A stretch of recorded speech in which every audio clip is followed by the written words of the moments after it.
This week on the Upside Down Show, Frima Edunyame sits with the bold and outspoken Dr. Stephen Amwa, MP for Inshayeso. But Honorable, how do you deal with controversies? Because every now and then, sticker is, permit me, impotent, because even on a campaign trail, we brought him one of the loyal ladies, but he couldn't do anything with the person.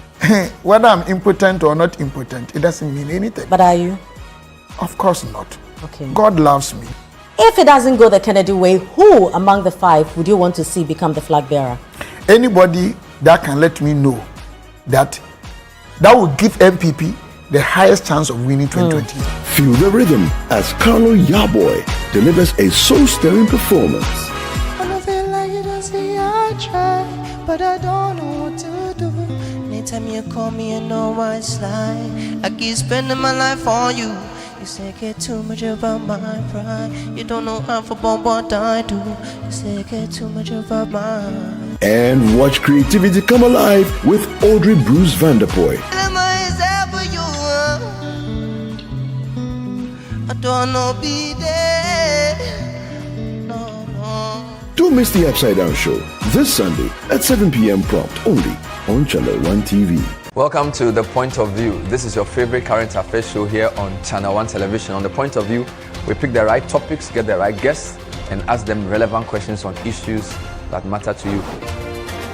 With the complexities of the issues happening around us on a daily basis, it's the hard-hitting conversations and the probing questions of The Point of View. So what is the Public Account Committee's job?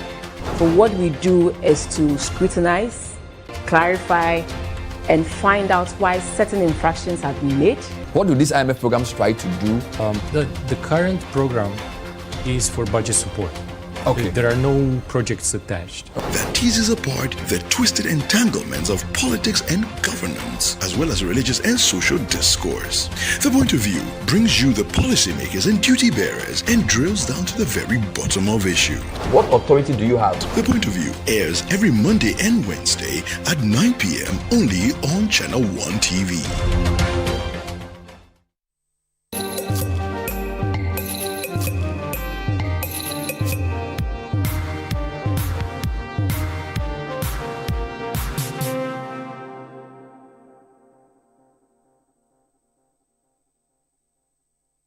You're welcome back. This is a big issue on Channel 1 Television and on 97.3 City FM. So every Saturday morning, 9 a.m. to midday, we meet in the studio of Channel 1 TV at number 5 Ola Hansen Lane at Tesano in Accra and do the analysis of the big stories. If there is a story that you missed or did not understand or want some other perspectives to, this is the show that you should tune into, because this is where we do the analysis and talk about the behind-the-scenes stories that you may not have been familiar with.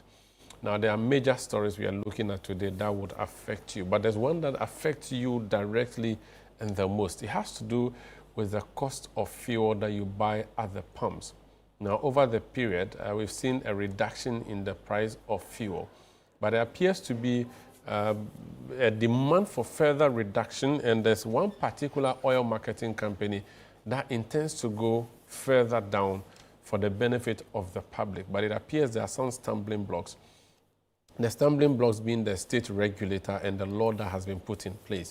We'll be finding out if it is possible to go lower than what has been said. We say that it's a deregulated market space, and I mean the fuel marketing space is deregulated. But is it really deregulated? That's the conversation we'll be having today. And if it is deregulated, how far can a company go? If I sell my watch for 10 cedis and you decide to sell yours for 2 cedis, would anybody stop you? It appears that that's what this conversation is all about. So we have a report that we have put together which features a number of stakeholders in the industry. I want you to watch it to just refresh your memory before we start the ball, or we set the ball rolling.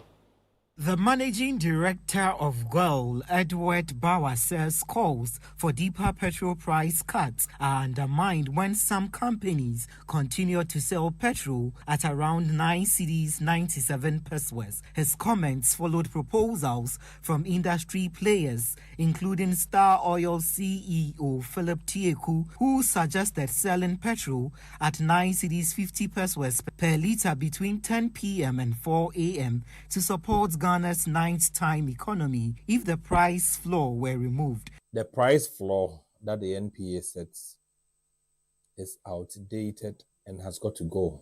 Some market watchers have backed calls to scrap the price floor. The National Petroleum Authority, however, has dismissed claims that the fuel price floor is preventing further reductions. Director of Economic Regulation and Planning, Abbas Tasunti, made the remarks to Channel One Business. Star Oil's prices for the past 4 windows, let's take from the first window of December 2025. Comparing that to the price floor, Star Oil has always priced above the price floor. So and even when they have decided to discount for some of their stations, the discounted price is also higher than the price floor. This should tell you something, that even for Star Oil, who is making this claim, they are not selling even at the level of the price floor to warrant this argument that had it not been for the price floor, they would have sold lower. So let me give you specific numbers. If you take the first window of December, the price floor for petrol was 10.98 cedis per litre. Star Oil's price was 11.97. The debate highlights rising tension between competitive pricing and regulatory compliance as OMCs vie for market share. Well, so that is the basic conversation that we're going to have today, the cost of fuel. How much you should pay for fuel? Who decides that? And can you decide to pay less? I mean, can you decide to charge less than the industry price? I would also later on introduce another topic, which is important to our democracy. The largest opposition party, the New Patriotic Party, is going to the polls next Saturday, so in exactly 8 days from today, or a week from today. The NPP delegates, 200,000 plus, will be queuing to vote for one of 5. Either Honorable Kennedy Ejepong, or Dr. Brian Echampong, or Dr. Mahmoud Baumia, or Honorable Kwabena Ejepong, or Honorable Yao Ose Educhum. Any of these 5 could become flag bearer of the NPP, leading the party into the polls next 3 years, rather, 2028. And the preparation is ongoing. They signed a peace pact, and the peace pact looked as if it was unpeaceful in its nature. Now, I have a report that I just want to share with you before we get into the main discussion. So the presidential aspirants converged on the New Patriotic Party head office in Accra. And during the peace pact, we saw some very interesting developments. Dr. Brian Champon says if he wasn't the one between number 1 and number 3, there would have been fisticuffs. Watch. Speaking at the Peace Pact signing ceremony, the General Secretary of the party, Justin Kodua Frimpong, commended members of the Presidential Elections Committee and the National Executive Committee for their professionalism throughout the ongoing presidential primaries campaign. The Inspector General of Police, Christian Tete Yohuno, disclosed plans to deploy a minimum of 70 police personnel to each voting center to ensure security during the polls. He, however, noted that the security arrangements in the Boku area will be handled by the military. We have been able to make our operational plans. We have met all our regional commanders who are responsible for these areas where these elections will take place. We have gone over all the preparations over and over and ready to go to the field. In the section of Boku, that is the area that we may need the support of the military. Taking a stand, the minority leader Alexander Apenyomakin reminded the rank and file of the party of the need to remain united in their quest to wrest political power from the NDC. A house divided at the grassroots and in the leadership ranks cannot be a formidable opposition in parliament. Every time party actors choose internal sabotage over solidarity, they blunt the sharp edge of the minority's oversight. when committees need unified backing to investigate corruption, when critical votes demand tight coordination, and when national crises call for clear, united voice, internal fractures translate into parliamentary weakness. Let no one deceive themselves. The divisions surrounding this primary go beyond party offices. They risk crippling the mighty minority's collective and effective ability to check the Mahama administration. Former President Nana Addo Dankwa Akufo-Addo also urged aspirants to remain committed to the ideals and collective interest of the party, regardless of the outcome of the January 31 internal elections. So I charge all of you, this peace pact must not only be signed, it must be lived. Over the remaining days, let your campaigns be firm but fair, competitive but respectful. Ours is a tradition that rejects fear, insults, intimidation, and bitterness. Loyalty to individuals must never supersede loyalty to the party. After the primaries, there must be one party, one direction, one destiny.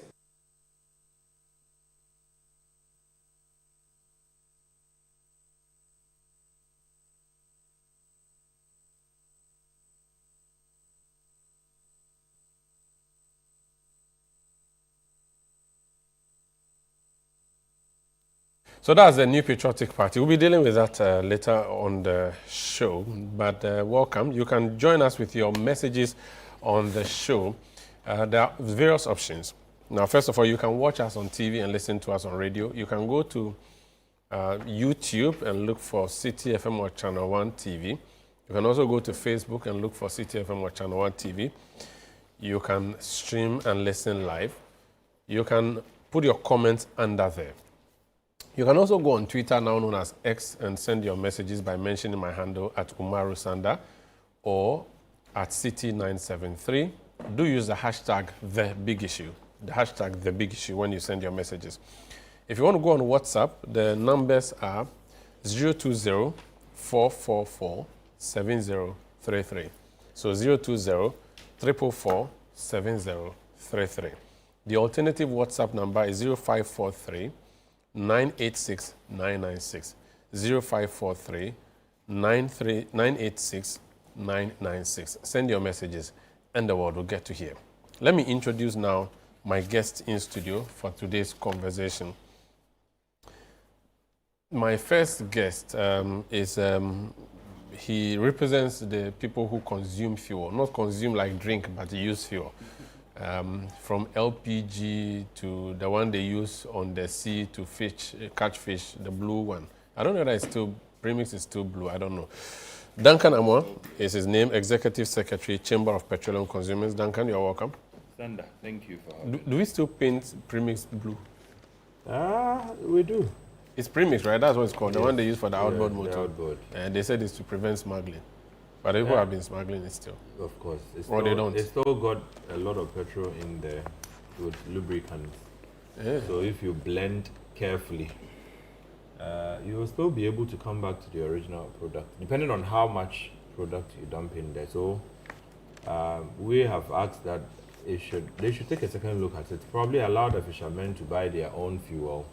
And if there are subsidies you want to give them, you give to them so that they can buy their fuel, buy the lubricants, do their own blending. But where you mix and carry to them, and mostly it doesn't go to them, some parts will be diverted, and that's a worry. Sanda.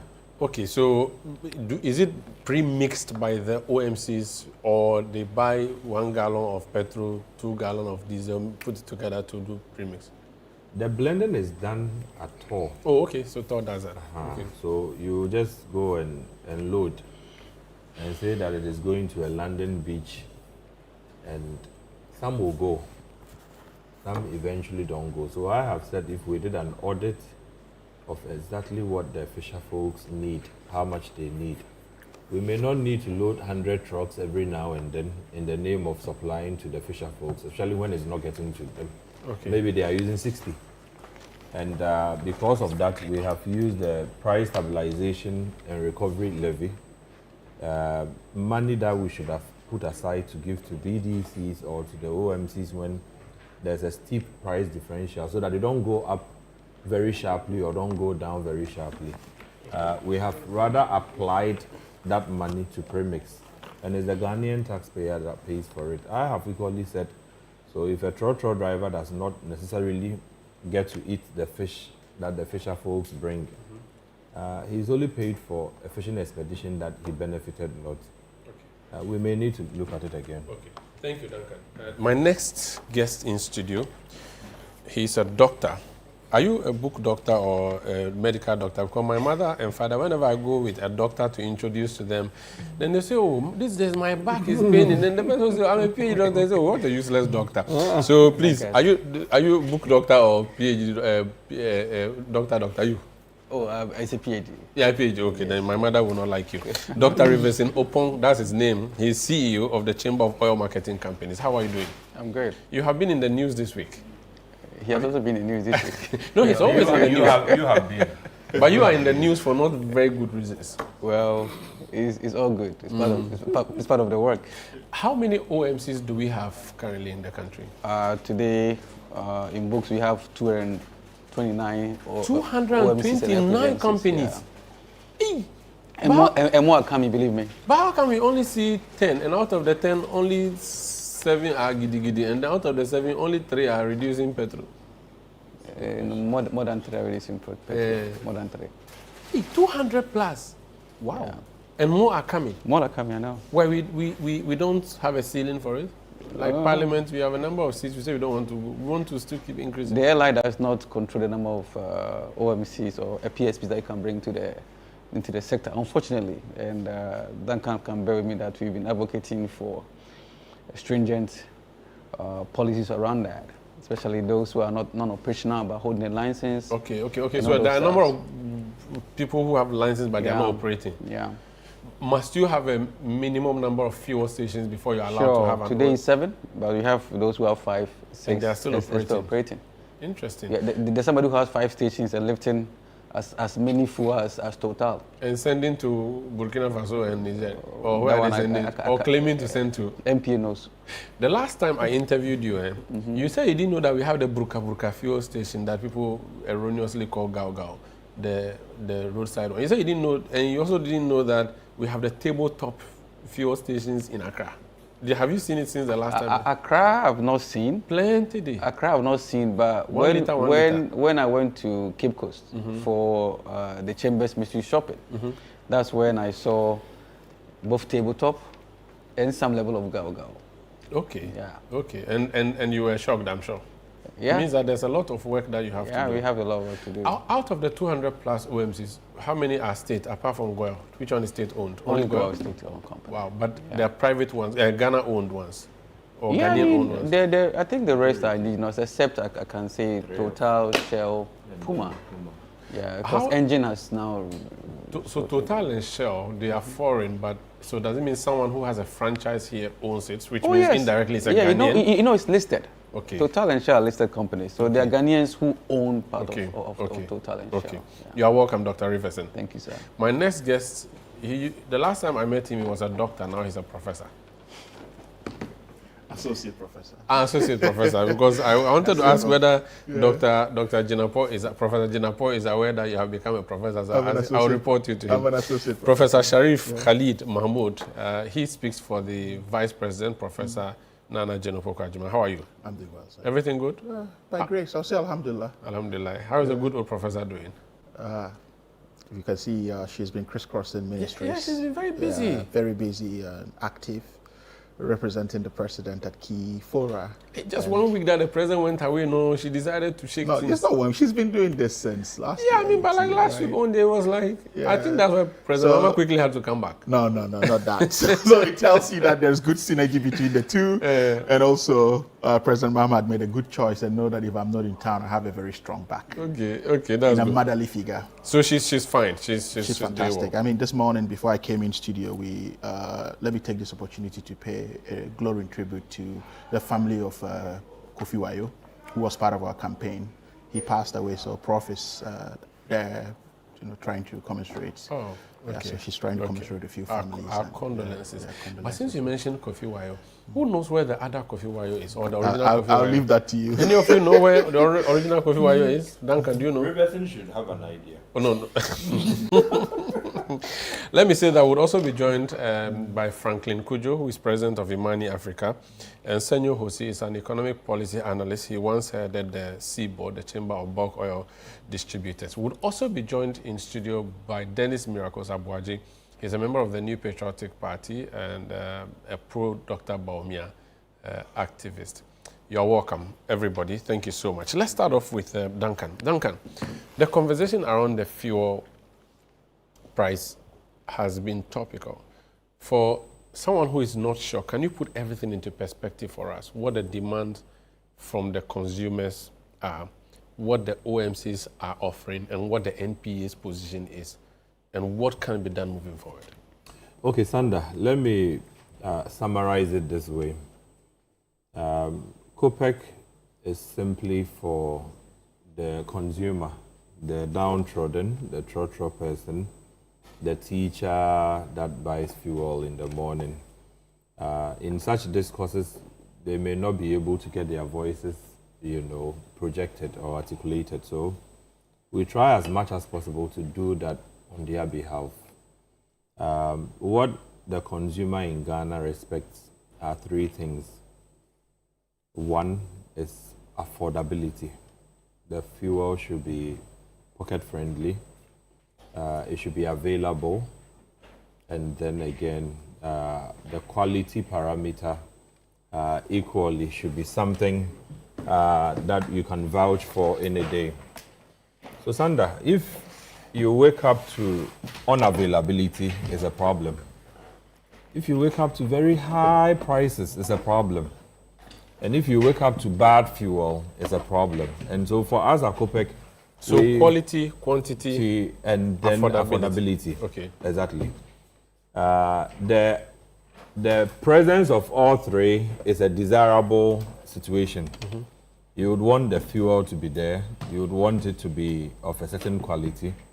That does not destroy your engine. You would want it to be pocket-friendly, such that if you look at how much you are paid, and you need to be able to maybe buy fuel and probably be able to drive around to and from work, you should be able to do that. It's an evolving, space. And so things keep changing, particularly on price and particularly on issue of quality. We've gone past a time frame when people used to suspect that if you sell cheaper, it's bad product or bad quality. The typical Ghanaian has this thinking that once there's product that comes to him, somebody is, 50 Ghana, somebody is 40 Ghana, probably the 40 Ghana is not good.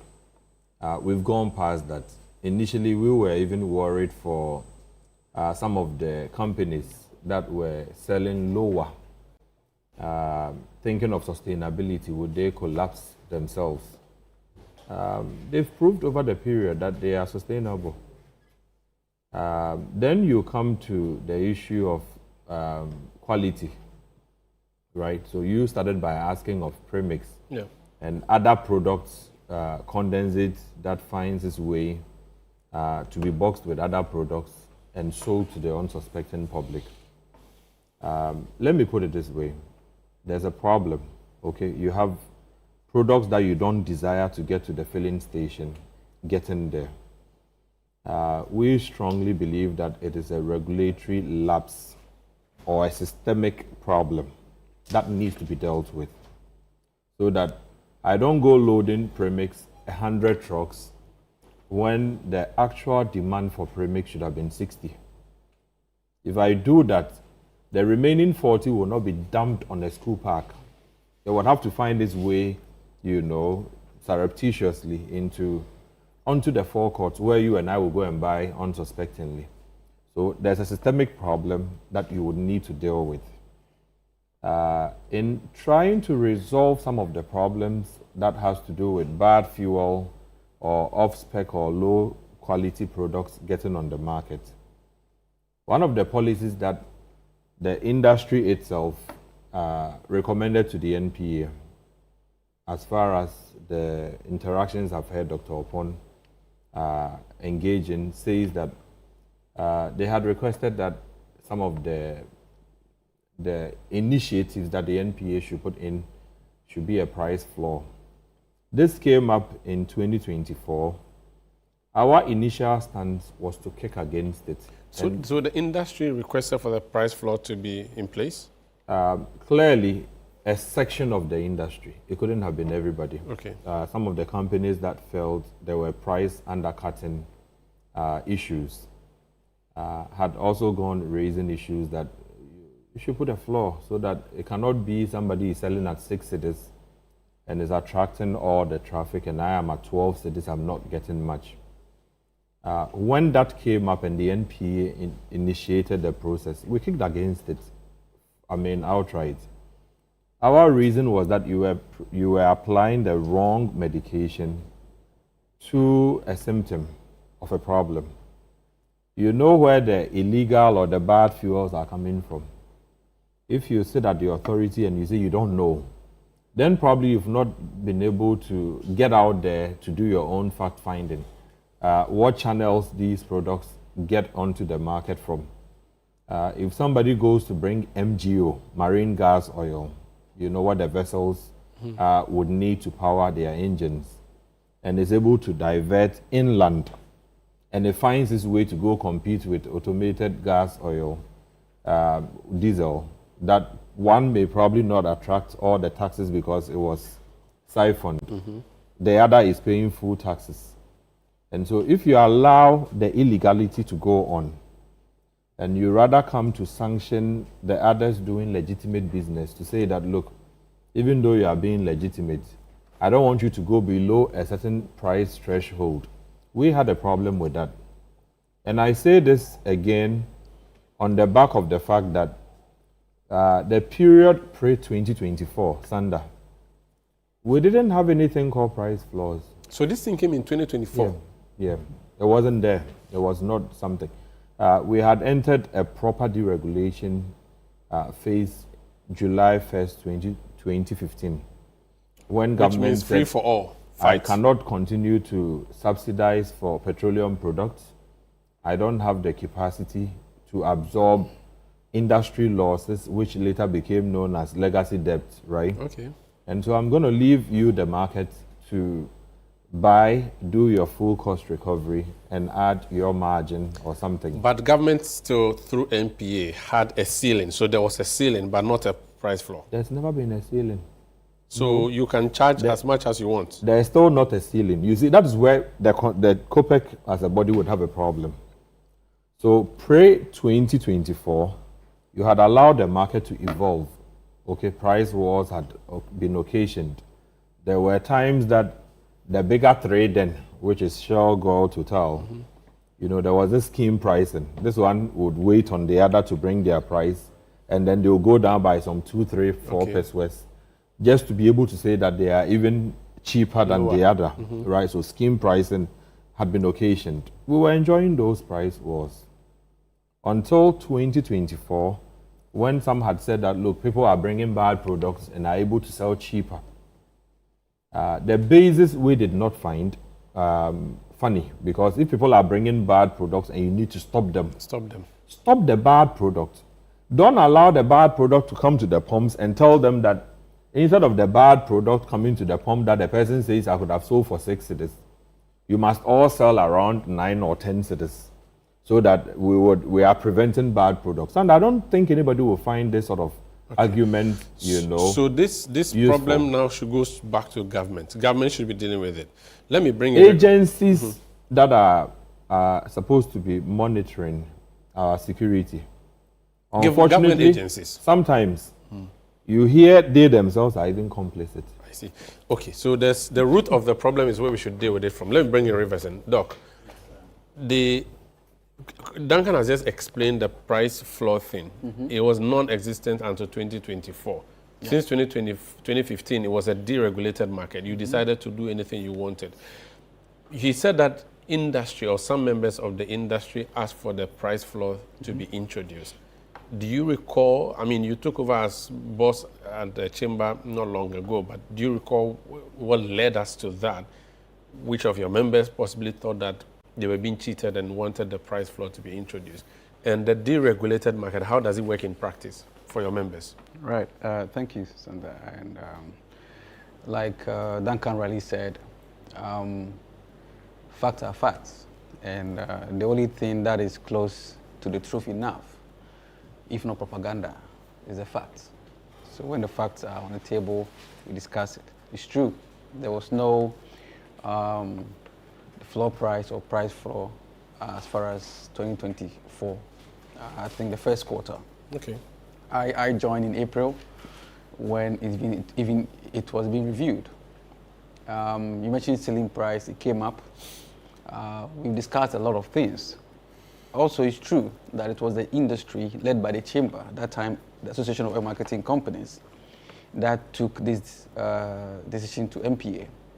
As far as I know, the first time the chamber or the Association of Oil Marketing Companies took it to MPA, it was not accepted with the reason that we were fully deregulated, so let the market go and take off itself. But I understand that the chamber went back, reviewed the proposal that had been given to MPA, and then MPA saw sense in what had been provided. Let me illustrate what the floor price is doing in a very simple term. I see the floor price as a traffic light. You understand? When you have a traffic light, it's there to protect pedestrians. Consumers here, people in the taxis or Ubers going to work, so they're not late to work. You and I understand a crossroad without a traffic light, what happens? There's chaos, because everybody won't go. As you can see in Kinshasa, Congo, a journey of 30 minutes can take you 3 hours, because until you get to the crossroad, it's an hour. When you pass it, the road is free. Indirectly, what we are saying is that the traffic light can be abused. So we have people who will cross it when it's red. If the police sees, they sanction them.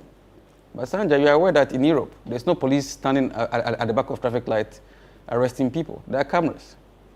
When you are arrested, you get to your house and you have a fine on your phone. You have to pay, or you go to court. So there are issues with the implementation of it.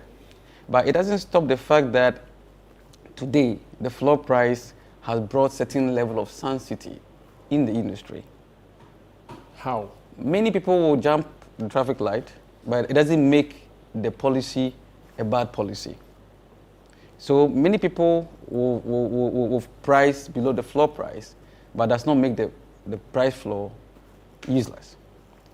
As at Tuesday, the S-pump price we picked as a chamber showed that Star or Goil was not the lowest in the market. We had a company called Alinco who was below the floor price. As at Tuesday, yes.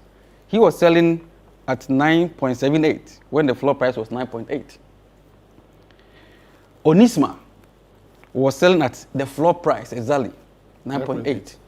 And I didn't see any social media ad from them showing that theirs is lower, come and buy from me. So the story is not about I'm selling lower or I'm selling whatever. I like what Duncan said.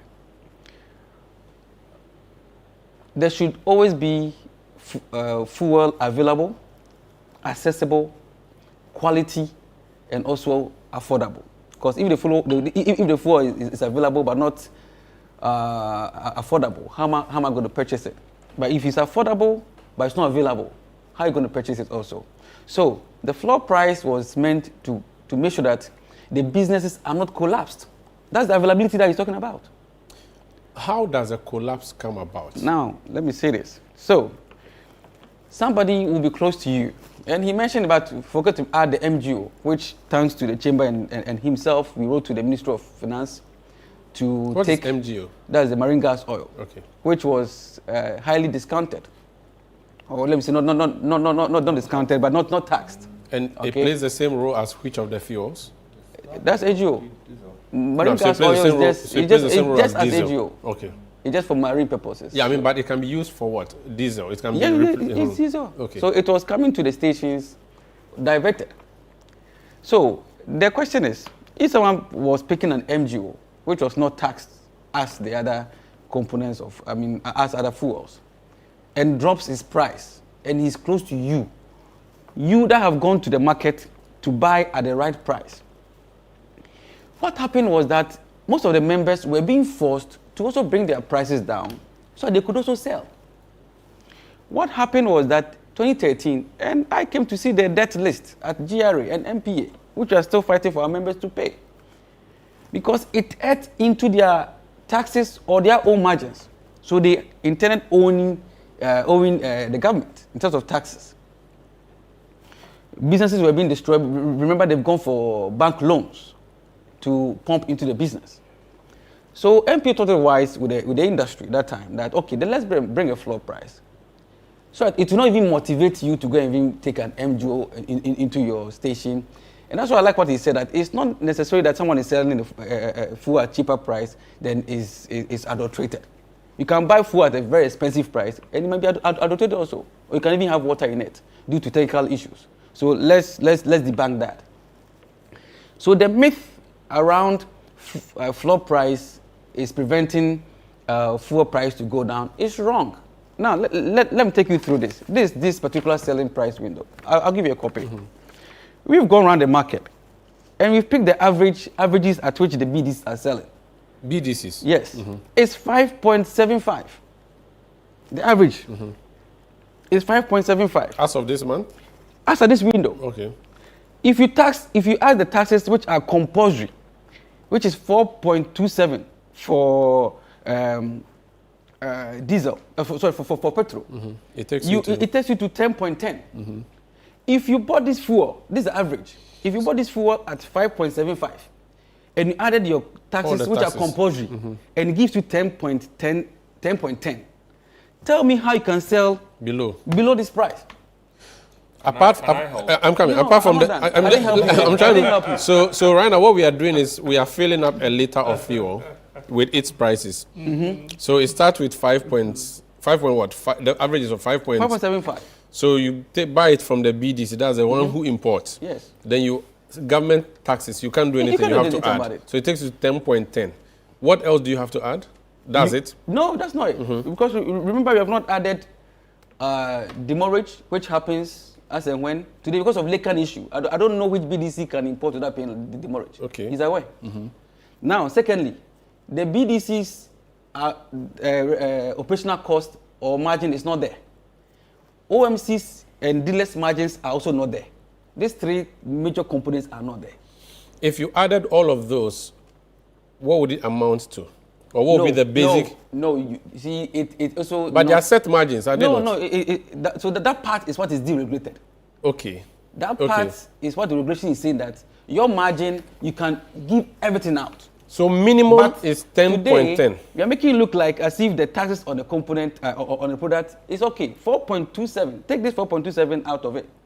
Then you can sell this fuel as below as you want. I'm just trying to understand something. So the minimum, if you were to go by the rules, is 10.10. That's what is here. How come then that? What is the floor price? How come then that the floor price is below that? Why don't we do the floor price to be coterminous with this standard price? So the floor price does not add certain variables because they vary.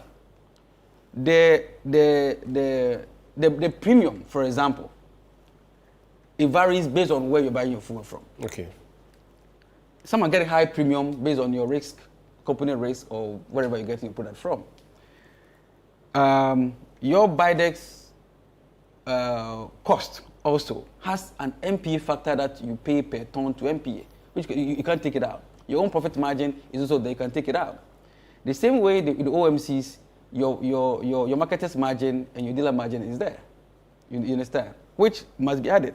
Today, if you pick super, which is 9.8, which is the floor price, MPA is that this is a cost. This is a cost price based on the plat price. We all have view of. It's not rocket science. If you know if you can determine the plat price, the minimum, the lowest, everywhere. Then if you add the taxes which are compulsory, it is not ideal. It's not possible to sell below 9.8. Currently, Star Oil is doing below that. You've mentioned Alinco. No, Star Oil is not doing below that.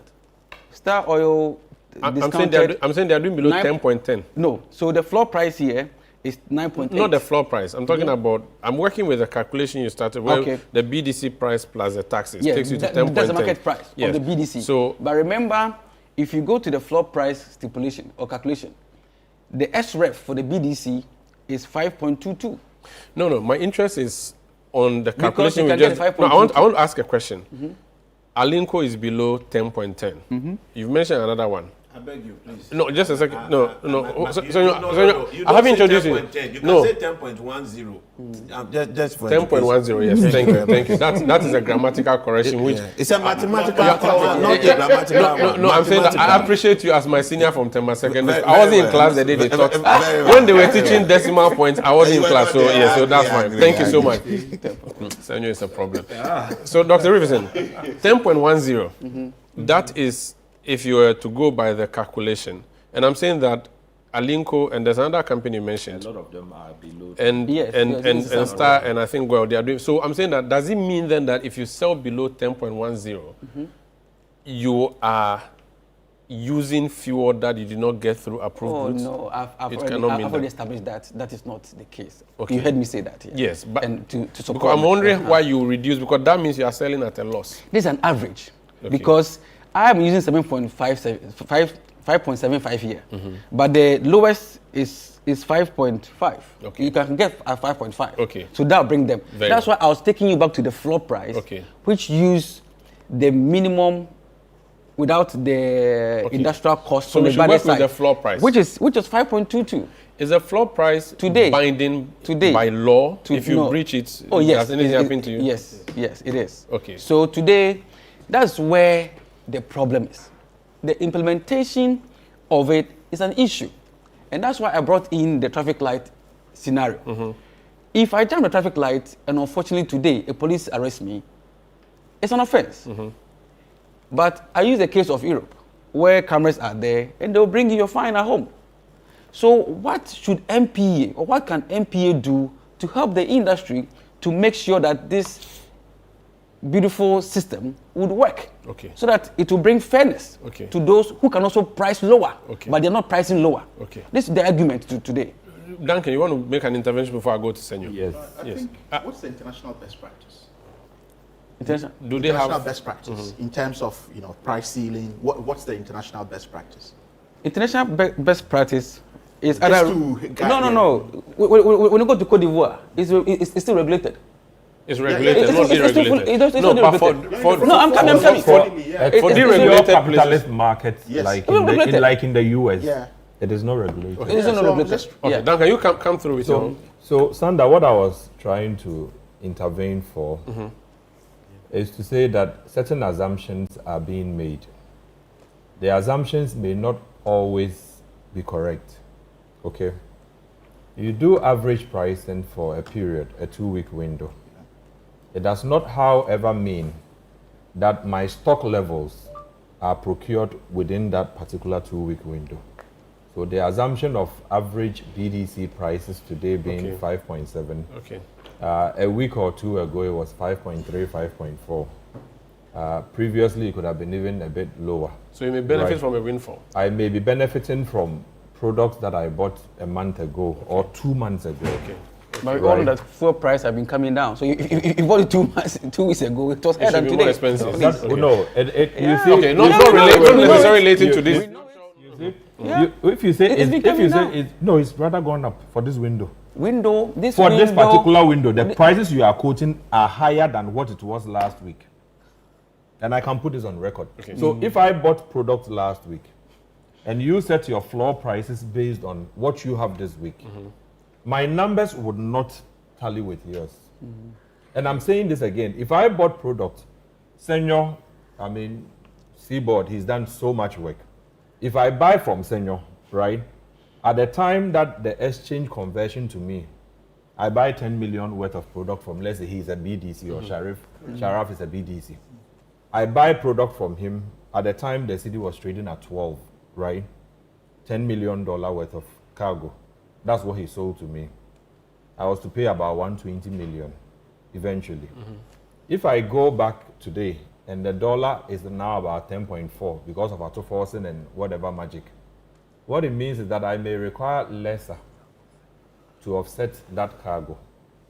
So even at the BDC level, when they introduced the floor price, they said no, they would not accept it because they can trade on their own terms and be more efficient without you coming to dictate prices for them. Okay. But we come to the OMC and we say that, look, indeed, everybody must have bought product.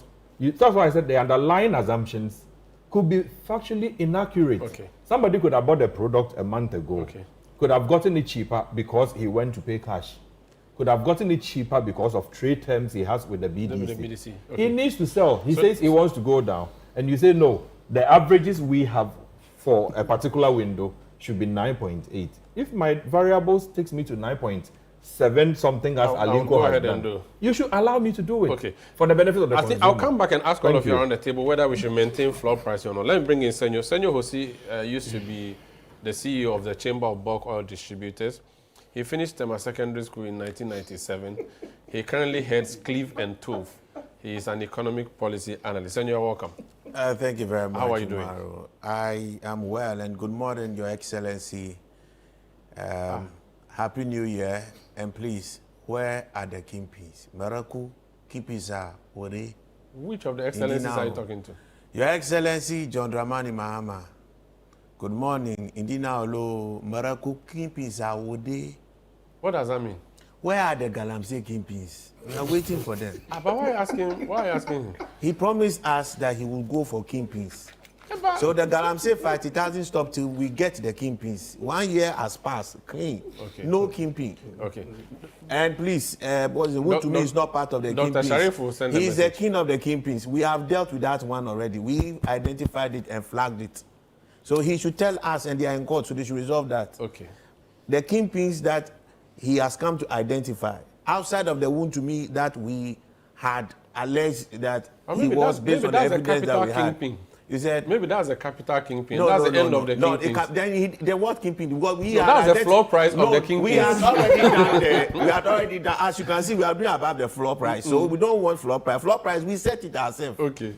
So this one, maybe voluntarily you can help. No, we can't. He's a commander-in-chief. He has more access to information, to intelligence, more than anybody here. No, Senor, but if you have information, you can give the president. Honorable John Dramani Mahama. No, His Excellency. Your Excellency, John Dramani Mahama. Nyetonto your uncle. Maraku, keep peace awode. Okay. Sharif, please, when you go, tell the vice president to go and ask the president. You cannot answer this, so I will not ask you to answer. Well, but we will need the general public to help us well if they have any. My brother, don't bring yourself. This morning, there, you are my friend. I want to keep that friendship nice. Don't start. Please. Senor, why are you bullying the man? He's a nice guy, so I don't know why he's leading me into temptation. But he wants to say that you should offer information when you have. That way, there's nothing wrong. See something, say something. I'm saying where we are, they are seeing everything. Okay. They should bring the kingpins. No problem. Senor Hosi. In any case, have we asked what is happening to that MP, that the president, and I went to sing and clap for John Mahama on Joy FM, on Joy TV or Joy News, whichever it is. The MP that was arrested or something, you remember? The one who went, where is the what is the status? You, these media people, will start and they will run away. Every day I'm moving to another new matter. Then the real matters, we are forgetting them. Where is that MP? What is the status of the case? We don't know. I'm not the president of GGA, so I'm saying that no, you should. You at CTFM should take a serious interest. Duncan, where are you? You said I was here when I was not here. Duncan should go and look into the matter. So that there doesn't Not become just something Duncan. like There's some that. Duncan at your back there. I told him I'll give to him small here. So Senor Osi, I have to show up small. you were BDC boss from what? Which year? I ran that place for 10 years. I've been an advisor to the Ministry of Energy for almost the same. So you know how the floor pricing came about? 8 or 9 years, yes. You know how deregulation came, and you know how floor pricing came. It looks to me as if we deregulated, then we tied the deregulation with our handcuffs. That's how it looks to me with the floor pricing. No. It's good to hear my brothers speak. There's been a lot of life that has gone on around this. Life or lies? Life. Okay. That has gone on around this that sometimes we possibly may miss and take a bit out of context. The deregulation, we were at the heart of it really happening. And I really need to thank Honorable Moses Asaga for the work he did in the 11th hour and His Excellency John Dramani Mahama. It was a very difficult call. They sometimes feel I twisted them into that entire process, but it was a necessary call. Otherwise, this country would have been brought to its knees. And thankfully, since then, there's been relative product stability. Having mentioned that, we still have to commend the likes of John Atefa, who also initiated this deregulation process with the formation of the NPA in 2004. The likes of Alex Mode, fantastic executives who have contributed to the journey that we have come to see. Through these, with the likes of Itego and Dan Amwa, Esther Anku and co, these are heroes of the industry who today everybody easily forgets. Mustafa Hamid. He wasn't part of that process. Okay. All this was done before. Okay, he's a latter day. They are all latter-day saints in the matter. It was a very difficult fight, trying to get government to do this. The journey started sometime in 1996, where deregulation has been an unfolding process. We tried to restructure pricing. We moved from cost plus, that toll used to run, to try to move to an import parity model, give birth to an infrastructure deregulation to allow private sector to start owning infrastructure. 1998 thereabout, we allowed private indigenous Ghanaians also to get active into the entire space. We had the likes of Glory Oil, I think, being the first coming in as an indigenous player outside of the gold that Ghana Oil, I think we previously knew. Things have evolved. Deregulation doesn't mean no regulation. It's the commercial part that we needed to deregulate, and we moved the process. First, we had to wait for one of my mentors of life, my models of life, Kwesi Boche. We used to wait for him to come and announce petroleum prices. Do you remember? As finance minister? Yeah, as finance minister, he has to announce it in a budget. True. And he may do it once for the whole year. Okay, so that announcement was it? That was it, till he comes to announce again, and that created a lot of fiscal problems for us. But we went, and the deregulation process included modifying some of those things, and also even the models for it. So it's been a journey. A lot of people have contributed to this journey, and deregulation doesn't mean no regulation. The industry will have to be regulated. So, pricing. When we were developing the framework for petroleum deregulation, what we were clear on was to still work with the unique parameters of our culture and our economic situation.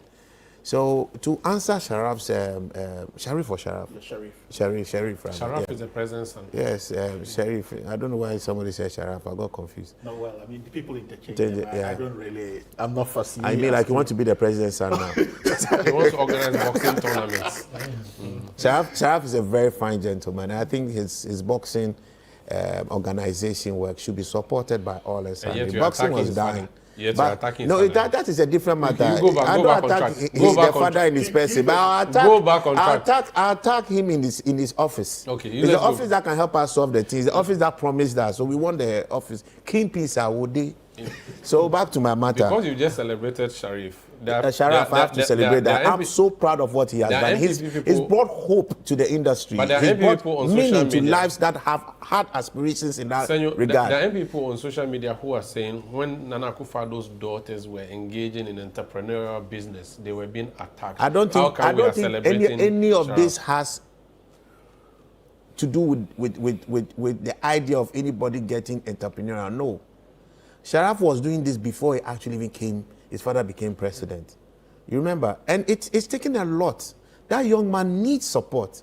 He's not doing something that's just for himself. It's something that's transforming an industry. We should support Sharaf. Okay. Let's go back to fuel deregulation. I mean, but for what Sharaf is doing, it's like the GBA was almost dead. Why are we talking as if we don't know? My distant uncle is Azuma Nelson, just for the record.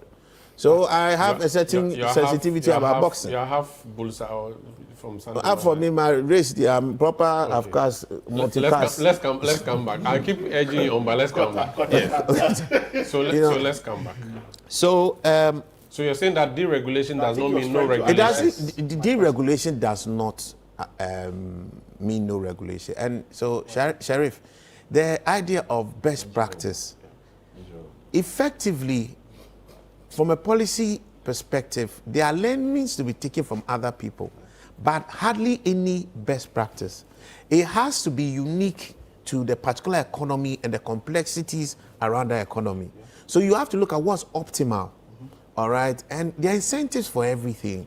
Iran has a different policy, Nigeria has a different policy. Nigeria's policy may not be sustainable. That is why you say, let's look at practices that have been optimal relative to your unique circumstance. We have something called the UPPF. That is the Unified Petroleum Price Fund. That facilitates keeping prices the same across the country. There's a reason for it. All right? America doesn't need that. America can understand that prices were far off petroleum production places would be highly priced because that economy has also other incentives that the southern side may not have. You know, so everything sorts of balances out neatly. In Ghana, we don't have that problem. We don't have that situation. The northern sector was a heavily deprived, highly poor, economy. And fuel was not just an economic good, it was a socio-economic good. So its implications for that economy was dire. So you don't necessarily end up paying maybe 20% more when even by paying the 100% is a problem. So we found a way to even that out. Maybe times are changing, so sometimes we may have to look at some things. Yeah, but every particular circumstance was unique for a particular time. And sometimes maybe optimal, sometimes suboptimal. All right? We have a local content policy now. Sure. We couldn't have had that local content policy at a certain time. The country would have died. We wouldn't have been able to thrive. All right? So things evolve, and things must adapt flexibly in policy for optimal impact for the good of all and sundry. We're here to serve. So when we did the deregulation, pricing was a critical thing. I remember His Excellency John Dramani Mahama, he was very livid and scared. He even said, he opened the door. The truth of the matter is that maybe we should confess today. We did the president a little 419. As in, we set a date that was, we told him we're setting the date, and that date, we didn't do that day. But he thought we had done the date. So he was wondering whether the next day there'll be some aluta on the street or not. Deception of a public we didn't willfully deceive him, but at the end of the day, we sort of managed the information. So because the next window was going to be lower. So when we move it, any kind of shock would not feel like the time the president had actually signed up. So this was 2015. This was, Your Excellency, please, as part of those who were part of it, I'm sorry. But still the kingpins.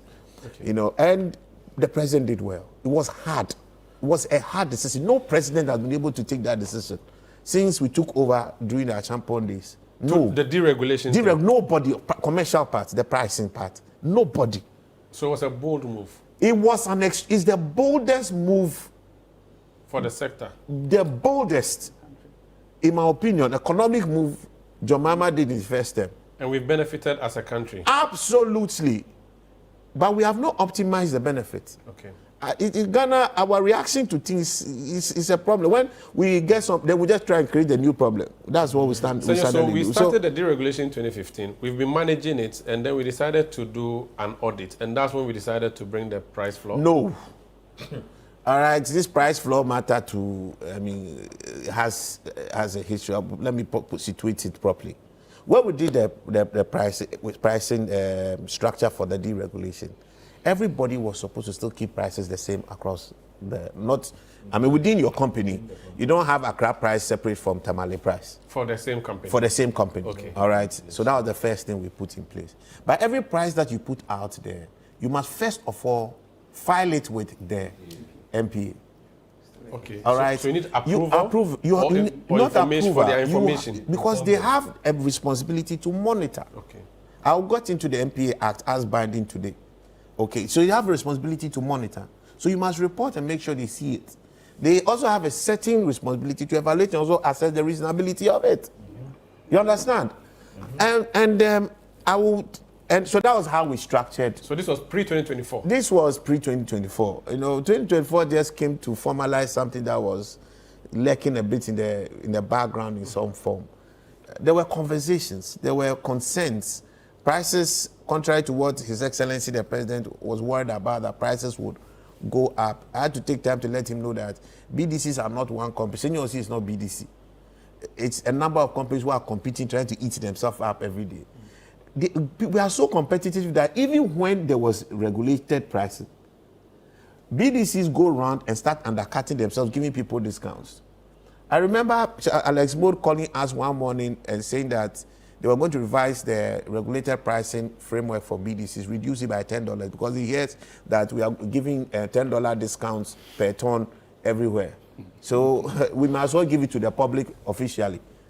Then we all rallied, giddy, we have stopped. People came, no, we cannot do that because if we do this $10, guess what happens? After the meeting, because Duncan wants Riversing's customers, he goes to Riversing's customers and say, you know what, Riversing will come and tell you that they are not going to do discounts again. But me, I'll give it to you, but I won't do it on the front. I'll quietly pass it, all right? So you will leave Riversing and come to me. So Riversing will go and say that, oh, now the discounts we cannot give you again. Then the OMC will move the letter and show that, Duncan just left here. He said that he'll give it to me. So if you give it to me, I'm going to Duncan. Then suddenly Riversing will come, me, I'll still give it to you. Please, I've changed. I will give it to you. So OMCs were playing BDCs?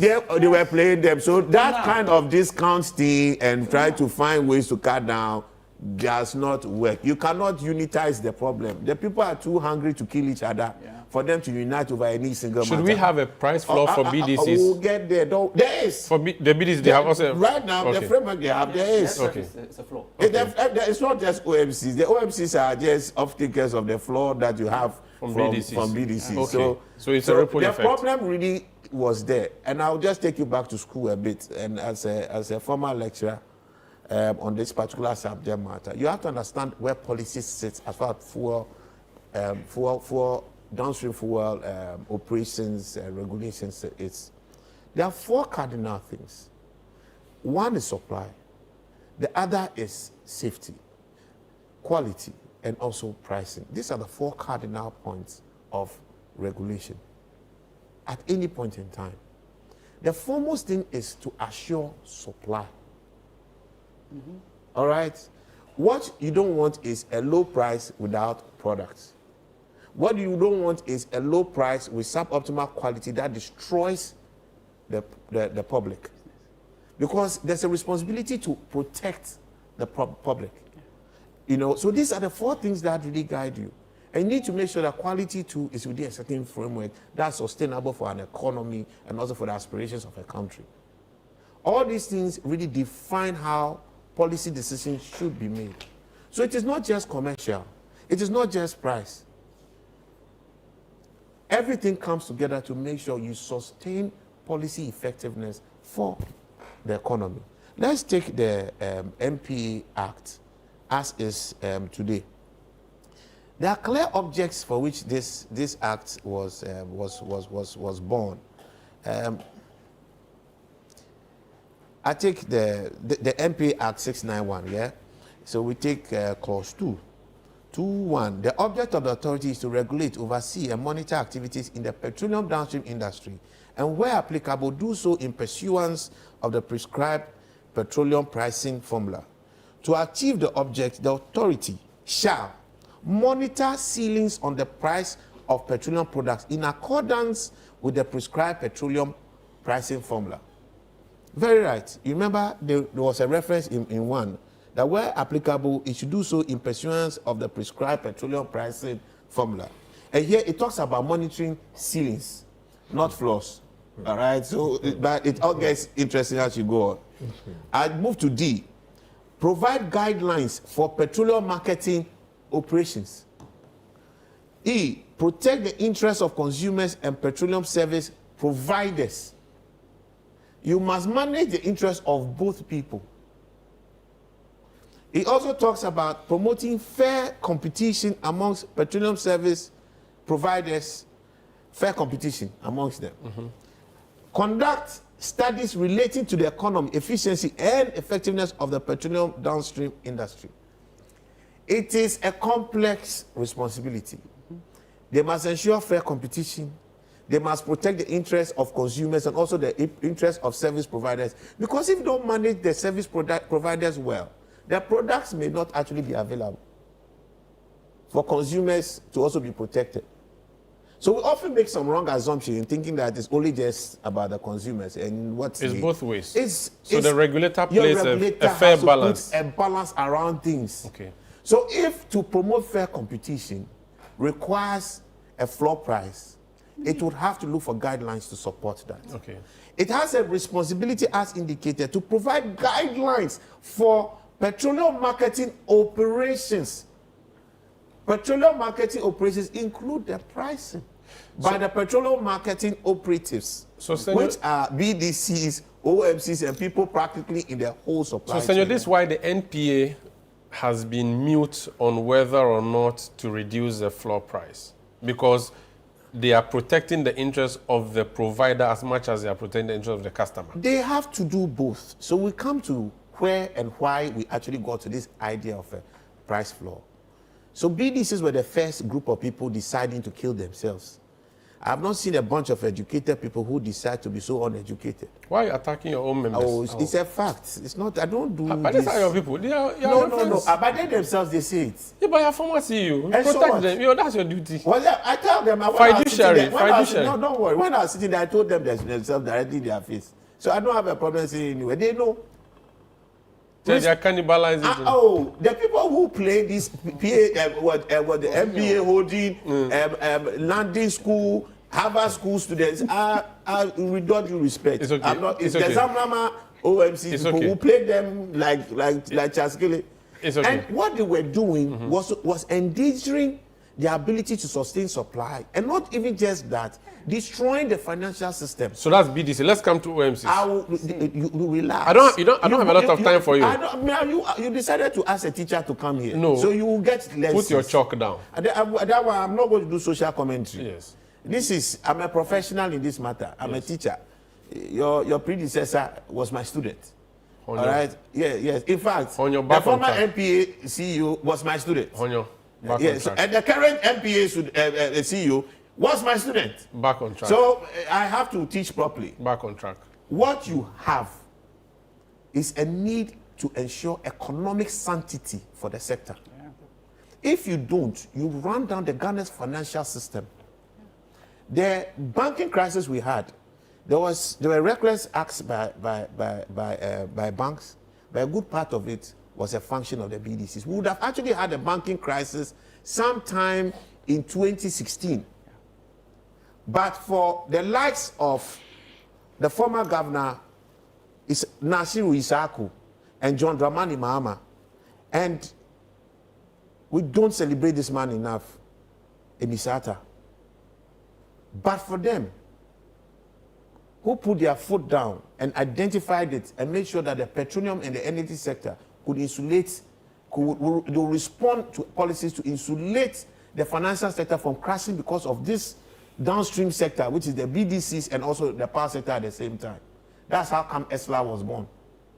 I ideated Then it. add Setekpe. I led that ideation of it. Add Setekpe. Yes, Setekpe as well. He was fighting it, but eventually he came around and he facilitated it very well, and we are grateful to him.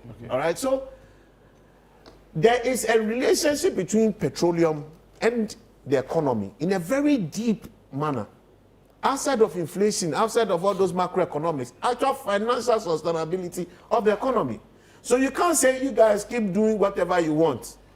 When you do whatever you want and soon most of you crash, then it has a rippling effect on the financial system and has an effect again on the fiscal system and becomes more expensive for all of us. Then the other part. Yes. When people start fighting and having price wars, they don't have these price wars because they are just looking at economic sustainability in the long term. What they are often looking at, Duncan has reduced his price, hoping to get Riverside's customers now. But Duncan so stupidly, respectfully, not that you in person, I'm just using the, will be thinking that, oh, if I get Riverside's customers today, they'll be my customers forever.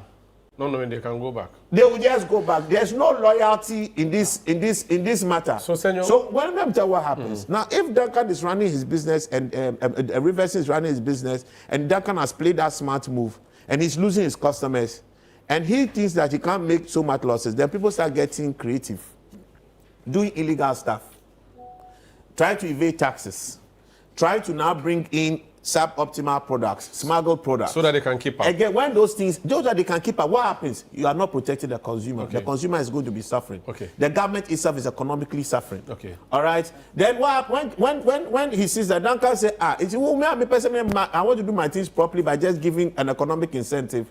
You are now booking me as a fool. Okay. I will also do some. What happens now is that illegality proliferates. Let me ask you one question before I move on from you. Tieku of Star Oil. Yes.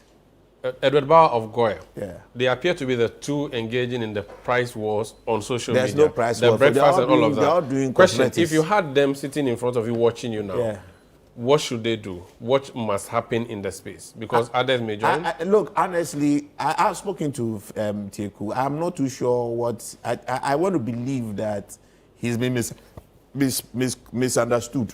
That's what I want to believe because for he said that they want the price floor taken away so he can go further down. Look, take out the price floor. Would he have gone down? He has a price floor today. He has never sold up to the price floor. You mean below? He hasn't sold there below the price floor or even matched the price. He's above it. Never. Okay. He's always above it. You understand? Gold is also always above it. But they're adding breakfast. So you can create other incentives. That's a different matter. You know, so I'm saying that is what I think he wanted to say when I had a chat with him was that there are intertemporal opportunities to respond to price changes. For example, last year we had FX moving down quite quickly. When it happens so quickly within a week, your prices should be able to also adjust if there's a benefit, because there's a benefit. The BDC's price ultimately in dollars, they convert it in cedis at an exchange rate. So if the FX rate has come down, MPA has priced it for 2 weeks. The price floor is for 2 weeks, all right? So in between time, if there's any benefit that could have gone to consumers, they cannot extend it. It's too early. It's too sudden. That is the matter that I think Philip was referring to. Very well. He wasn't referring to the fact that this entire thing, no. But there are other issues that you can find relevance in a review of it. Do we really narrow the time so that it becomes more responsive to changes on the international market, on the macroeconomic space? That is a relevant conversation. But what this price floor has done has been able to facilitate economic sanctity. The MPA has to go another step further to give economic assurance, which becomes a different conversation. I'll come back around and ask what the MPA should do now in what appears to be the war, and what should we do with the price floor thing. I would ask you a question when I come around. I want to bring Khalid, but you want to make a quick intervention, Duncan, before I go in? Very quickly. What I wanted to say is this. If you talk of a deregulated market, you would expect the market to evolve. Any attempt to intervene by way of certain flaws without considering a ceiling, to me, is anarchist. You are simply allowing others to sell at any rate they want. And in fact, I've used the big three in the past. There were windows that per hour checks, right, with average BDC prices, taxes, margins. Sometimes their prices were overshot by 50 pesos to 1 Ghana. So properly define the bracket. So if you need to define a ceiling, a floor, define a ceiling also. Okay. So that they can play within. But where you allow one side, right, they can sell at any price they want. But if somebody says that within a window, if you left the floor open, I could go down further. And you say that, no, you have not gone to the floor itself. So you cannot go down. So I have left the floor.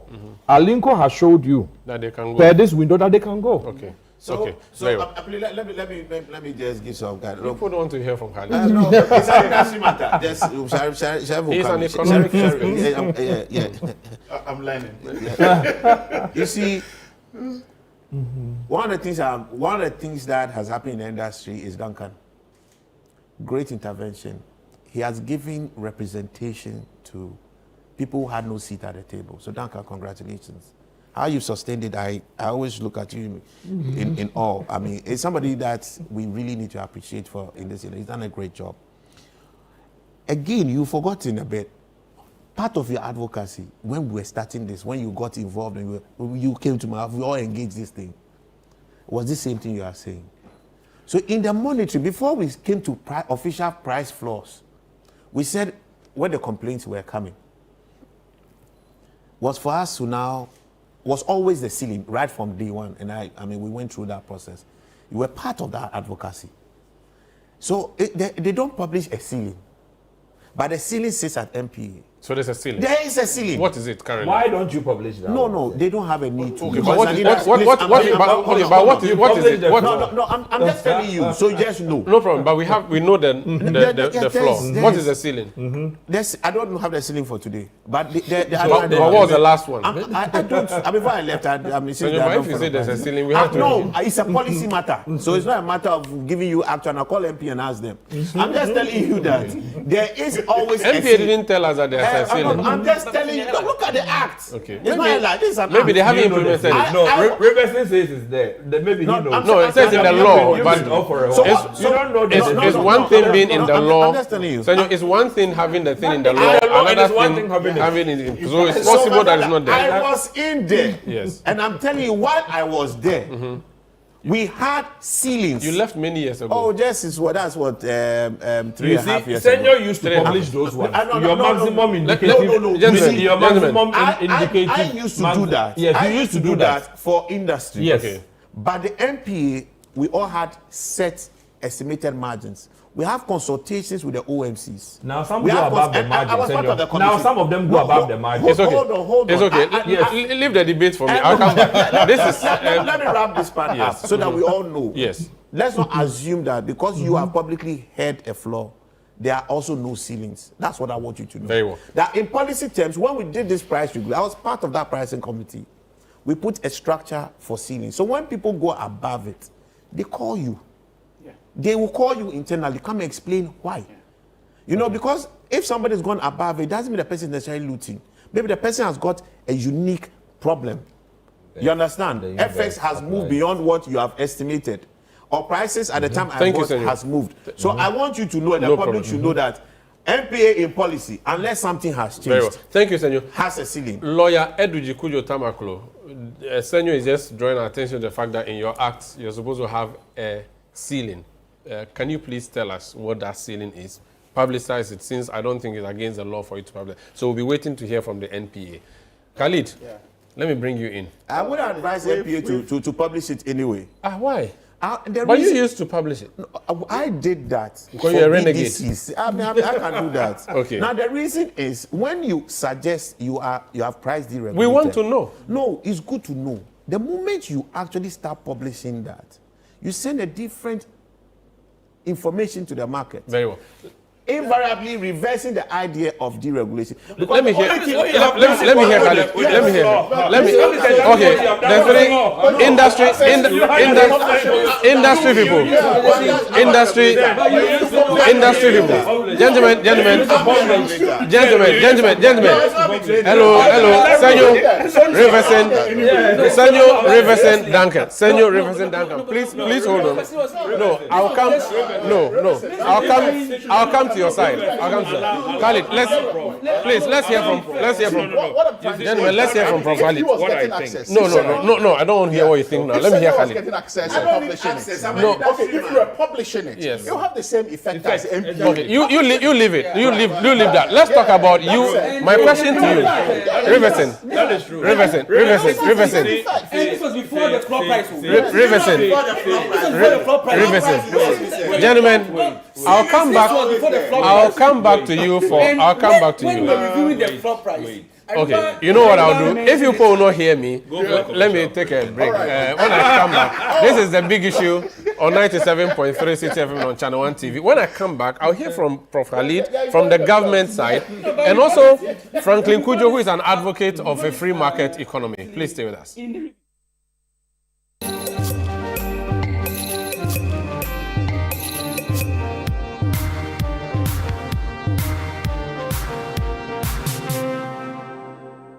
Welcome to The Point of View. This is your favorite current affairs show here on Channel 1 Television. On The Point of View, we pick the right topics, get the right guests, and ask them relevant questions on issues that matter to you. With the complexities of the issues happening around us on a daily basis, it's the hard-hitting conversations and the probing questions of The Point of View. So what is the Public Account Committee's job? So what we do is to scrutinize, clarify, and find out why certain infractions have been made. What do these IMF programs try to do? The current program is for budget support. Okay. There are no projects attached. That teases apart the twisted entanglements of politics and governance, as well as religious and social discourse. The Point of View brings you the policymakers and duty bearers and drills down to the very bottom of issue. What authority do you have? The Point of View airs every Monday and Wednesday at 9 p.m. only on Channel 1 TV.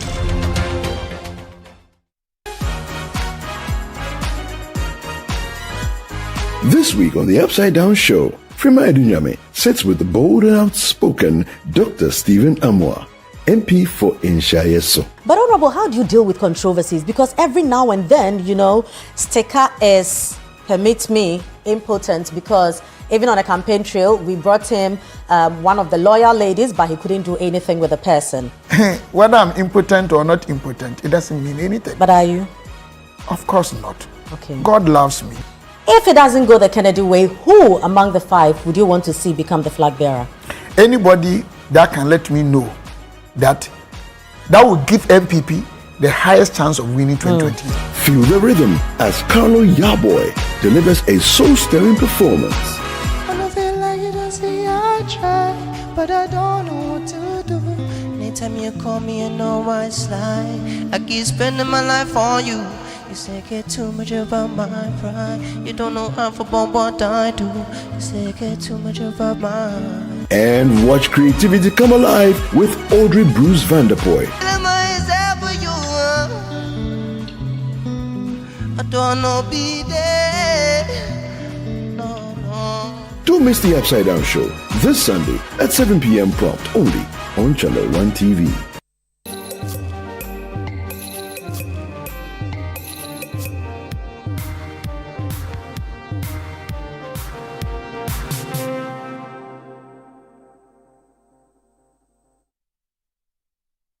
Yeah, welcome back. This is a big issue on 97.3 CTFM and Channel 1 Television. I'm Umaru Sanda Amadu in studio with a number of gurus in the fuel sector.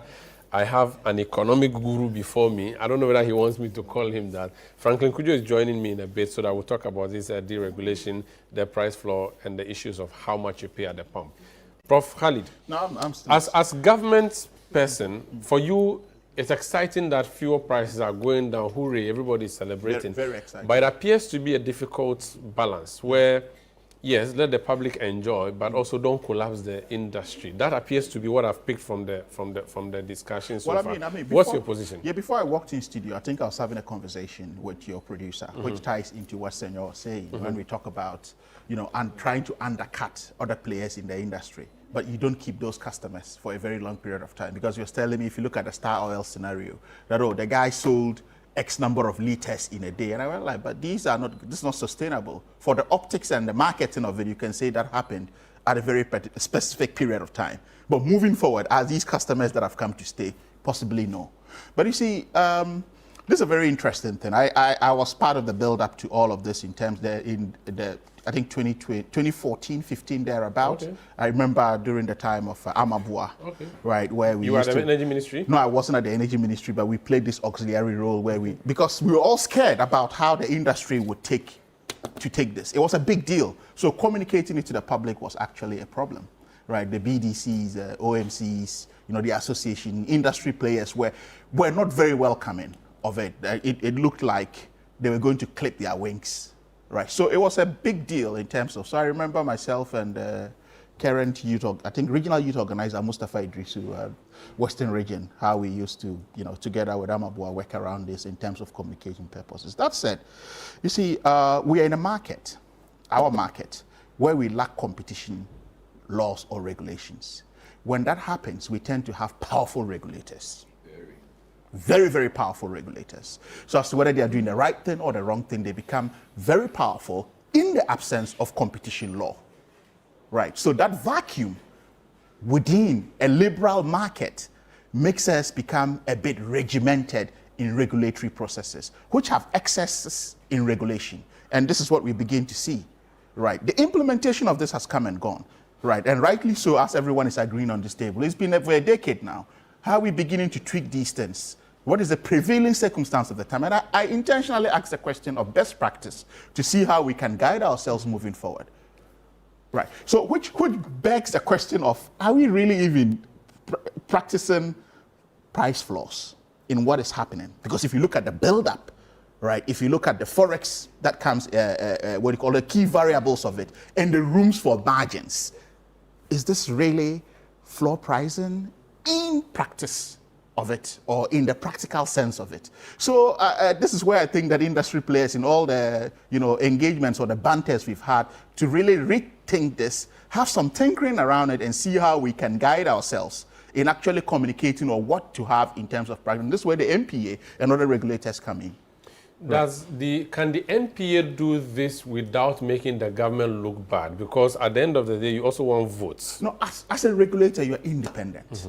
But you're appointed by the government. Yeah, you're appointed by the government. So for me, government looking bad or good is neither here nor there if we are looking at real... But for votes, right, you should be interested. When it comes to regulation issues, votes are not part of it. We can go and do our politics all we can. But regulation, because again... If your prices go up, they'll say, Mahama. Just not a vacuum of competition laws, right? Consumer protection is also another big issue when it comes to regulatory issues. And these key variables are absent in isolation, because in other jurisdictions or liberalized markets, you have them coexisting with very strong regulatory function.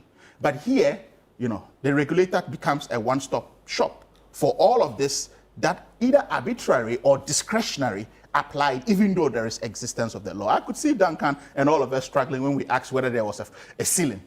There could be a ceiling in the law, but if we are not seeing it in practical terms, then it begs that question.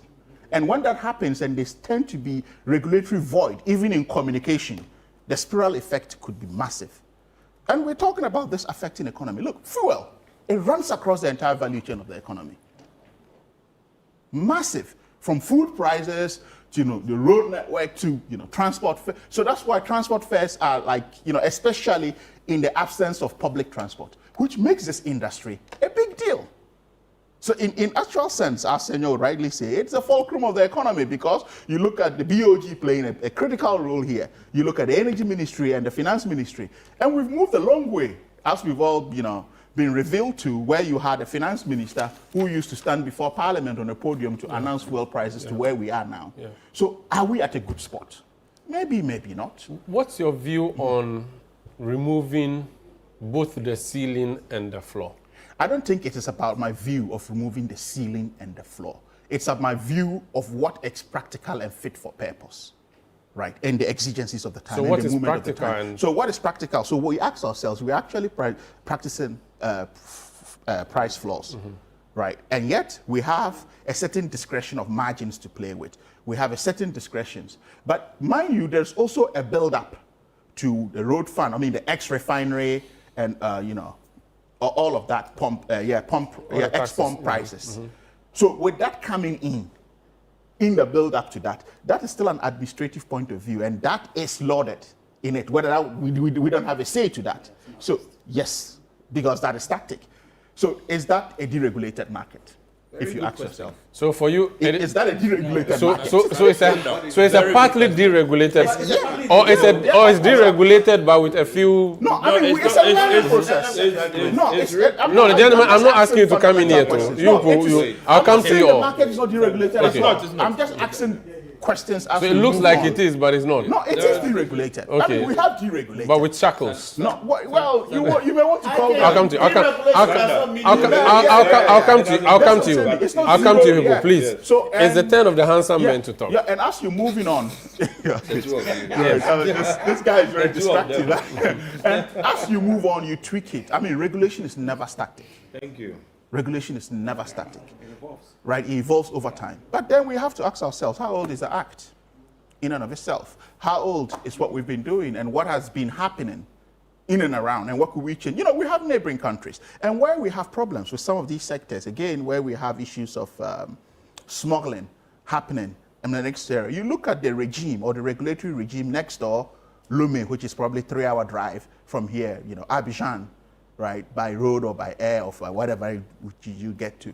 So we need to respond to what happens within these neighboring confines to see what also we could do to prevent some of these things. Is that happening? Maybe not. This is what I think. So I think deregulation is working. What is not working is government agencies that operate at the port that ensure that you have the quality fuel in your tank and all of these. I think that is lacking. No, why would we and say that's that? why someone can choose to price lower than what everybody else should price. No. But if you can import cheaply,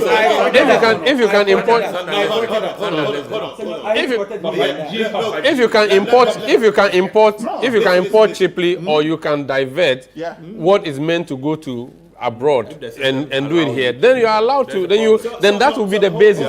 In fact, the three of Duncan and I'm right.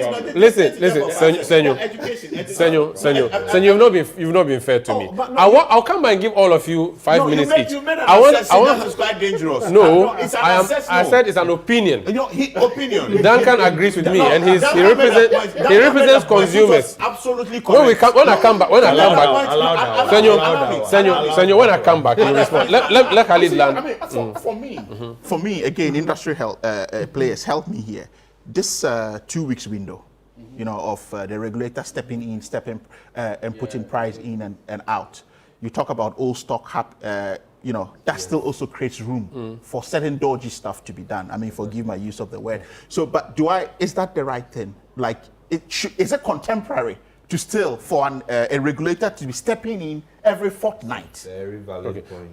To play that role. When I come to them, when I come to them, then they'll answer. I want to go virtually. Yes, so I'm just saying. So I'm happy you've thrown the question. I don't want them to answer yet. I'll come back so that they answer. Let me go to Franklin Kujo. Franklin Kujo is president of Money Ghana, Africa. Franklin, you are a proponent of a free market economy. You, of course, would be happy to see the price was happening, aren't you? And I've even seen you on social media saying you'll be going to do circles to buy breakfast at the same fuel station buy fuel because they'll give you breakfast and all of that. Hi, good morning. Good morning to my good friend. Can you hear me? Yes, I can hear you, Franklin. All right. Well, listen, I am unashamedly proponent of the free market system, and I think it is actually the God-ordained way of actually marketing or dealing with, should I call it, product. You know the funny thing. Why don't we regulate the price of kinky? Why not regulate the price of gobe? You know, why are we not doing that? It's a very important question, and I think that for me. Control, please put off Senyor's microphone. He's becoming a distraction. Franklin, please proceed. All I see Yeah, all I see in all these what appears to be some sort of a war, it's actually healthy for the economy, and I think we should allow the conversation to travel. I have read a bit of I've spoken to a few of the industry players, and there's a major worry. You know, Sanda, when you started the program, you asked Dr. Riverson the question, how many OMCs are there? He mentioned about 200 and something number. He probably should have followed up and asked him how many of them, percentage-wise, are responsible for, let's say, 70% or 71% of the market. They're just about 20. Okay. The rest, I won't call them sanquas. I won't call them sanquas because, like Riverson suggested, there's no limit. Everybody is playing, and I think that's a perfect market economy that you want. Everybody should keep on playing, play a role. So people will see their How then smoothness do levels. we assume? Exactly. How then do you assume that some higher authority, which my favorite economist Frederick von Hayek would call central planners, think that they have all the knowledge and information in the world, and so they want to plan the pricing, they want to dictate pricing. I don't even understand. These are different companies with different strengths that have been allowed to operate. Why haven't we said that, okay, there are too many, so cut them off? Are you getting the point? So if those who have skill, right, there's 20-something of them who have skill, can decide that, look, even if because I have skill, I can decide at some point if the forex is working for me well, I'd rather reduce the price and go below some fictitious price floor. I don't even get it. So Tiako and the rest are screaming, look, I think that the fundamentals are good for me. I've invested in a system that can let me assess and determine that, look, at this point, I can enter the market, intervene in the market, and reduce the pricing. These are all tools that individual companies have to develop. You see, the whole idea to suggest that because we are all equal in an economy, in a market oil economy, we should all think and price the same, is actually defeatist. Defeatist intellectually. Because what it tells us is that if I invest in a system that can monitor the excesses of my business, make sure that I sell quality fuel, and I can scale and then adequately intervene and reduce. Hello, Franklin. I think I've lost Franklin. Let me come back in studio. I'm going to allow you all to wrap up. I'm going to give you 2 minutes each, and I'm going to time you. So, Duncan first, 2 minutes. I thought you would take it to upon. Oh, you want me to start with? Don't worry. Okay, who wants to start first? I'll take my. Are you not all? I'll take. You heard Senor say that they bite each other. No, see, when we bite ourselves, he's happy. Actually, no. I want Duncan to speak last because he represents consumers. Thank you, Sanda. Senor first. Oh, but. Upon first. Upon first. Riverson, you are the sellers. No problem. Yes. So I'll start, you can come on. Okay, so you have 2 minutes. He's obviously happy. Every consumer wants a good product. And we started this conversation and he himself started it, that it's not only about affordability, also availability. And I'm happy Senor also came to emphasize that particular point. And this is what we call sustainability. Accessibility, availability, and affordability, the 3 A's that I always talk about in economics of product. So, the question here is that, are we there? No, we're not there 100%. There are still issues that we need to solve. MPA as a regulator still has to do a lot to support the industry. Quality versus price is a subject matter for the industry to decide, because the market today is not so released that you can just bring any quack product. But the issue has to be, for example, we had GRA come say that they had impounded 10 trucks. Today, where are the 10 trucks? Has that illegal and illicit operations stopped? They are still ongoing. Centio is loading products in the name of national security and giving it out everywhere. What I say? Centio is a company that we know. Okay, you leave it there. You give me 2 minutes. So you let me finish my point before you cut me off. Now the license regime. Hold on. I have to come in. So no, it's not Centio itself. It's just being loaded. Okay. License regimes. And I remember when Bloomberg visited my office, and out of the presentation, we mentioned that we had 230 oil marketing companies, and they asked, is it the whole of Africa? I said, no, it's Ghana alone. They were laughing. We are laughing cow. So for me, I'll still be shocked to see MPA release new OMCs and new BDCs. Look at the price what we are having. So we shouldn't license more. To do what? What is, like Frank just said, what is it there that this 229 are not doing that we need new people? You are sitting on business. So you see, this sort of free market, you are using is why quoting free market in the air? You don't want free market. So you have 1,000 OMCs. Is that what we want? You don't want that. We have 1,000 watch vendors. You can add. I think I'll take my turn now. No, I'm not done. Don't let him down. Then the next point has so to do wait. with, So let me be sure, Riverson, you don't want more OMCs licensed. Let's have stringent, policy set for the acquisition of the license. Okay. The minimum requirement is 7 stations. Can you break even with 7 stations today? Let's do the economics. Not talk about someone who has 5 stations and is selling. Now, what is your fear? Do you know what we saw? We saw recently someone with 6 stations loading or selling the same amount of the likes of Allied with more than 50 stations. Not fair. It's not fair. Where are they taking the product? Where is their money from? It's not the money. Where is the product going to? Yes, that's the question. But also, where's the money to do the capital injection? Where's it coming from? But you know, Riverson, you gave your time to Senyo. No. I said no. I didn't say. I said maybe it's sponsoring them. Then land. I have 30 seconds. You said Senyo maybe it's sponsoring them. Yeah. So repeat. Senyo is so broke. So I'm coming to the monitoring. He's leveling you a petroleum campaign. No, isn't it go for that? Is that go for that now? So monitoring is key. That's the next point. Monitoring, because I've not seen any policy we have that is 100% fairly regulated. Okay. I can't point one. He mentioned UPPF. There are issues with UPPF.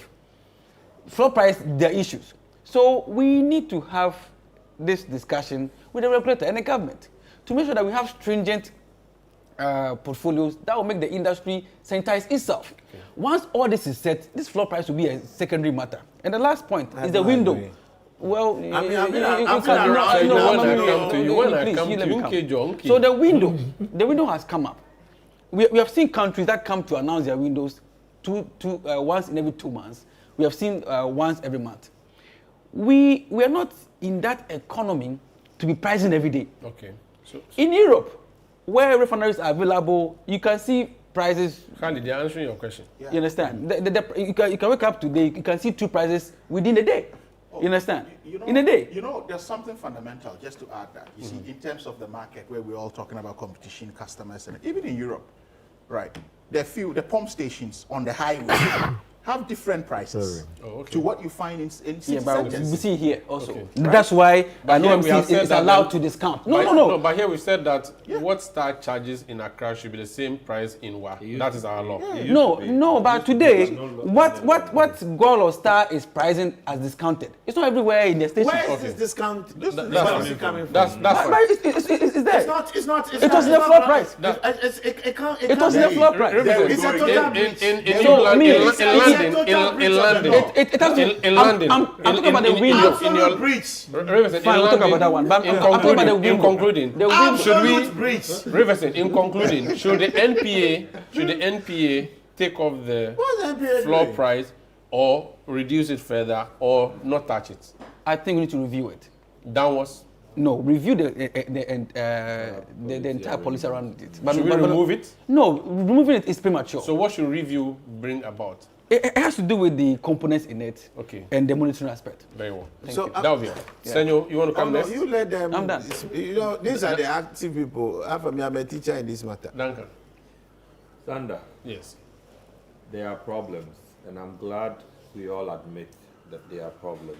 You cannot have almost 15% of product dumping happening within an economy. Yeah. And we all. Where is that 15% coming from? Well, it's industry figures, I think. Which industry figures? Who put up? You are the one who did the estimation. You did the analysis. Yes.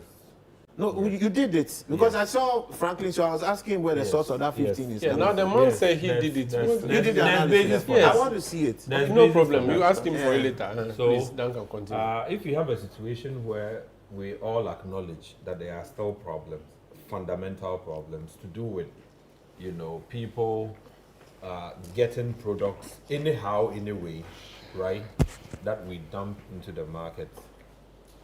We should begin asking questions of how these products get onto the market in the first place.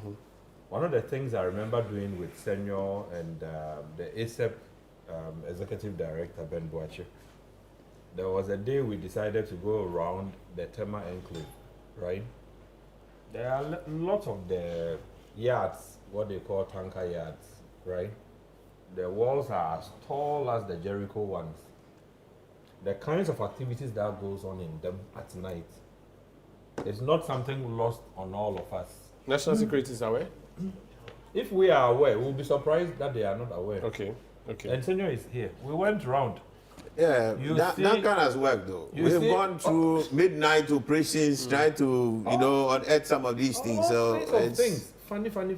And they don't happen in space, they happen on the land. In Tema. We know, they know.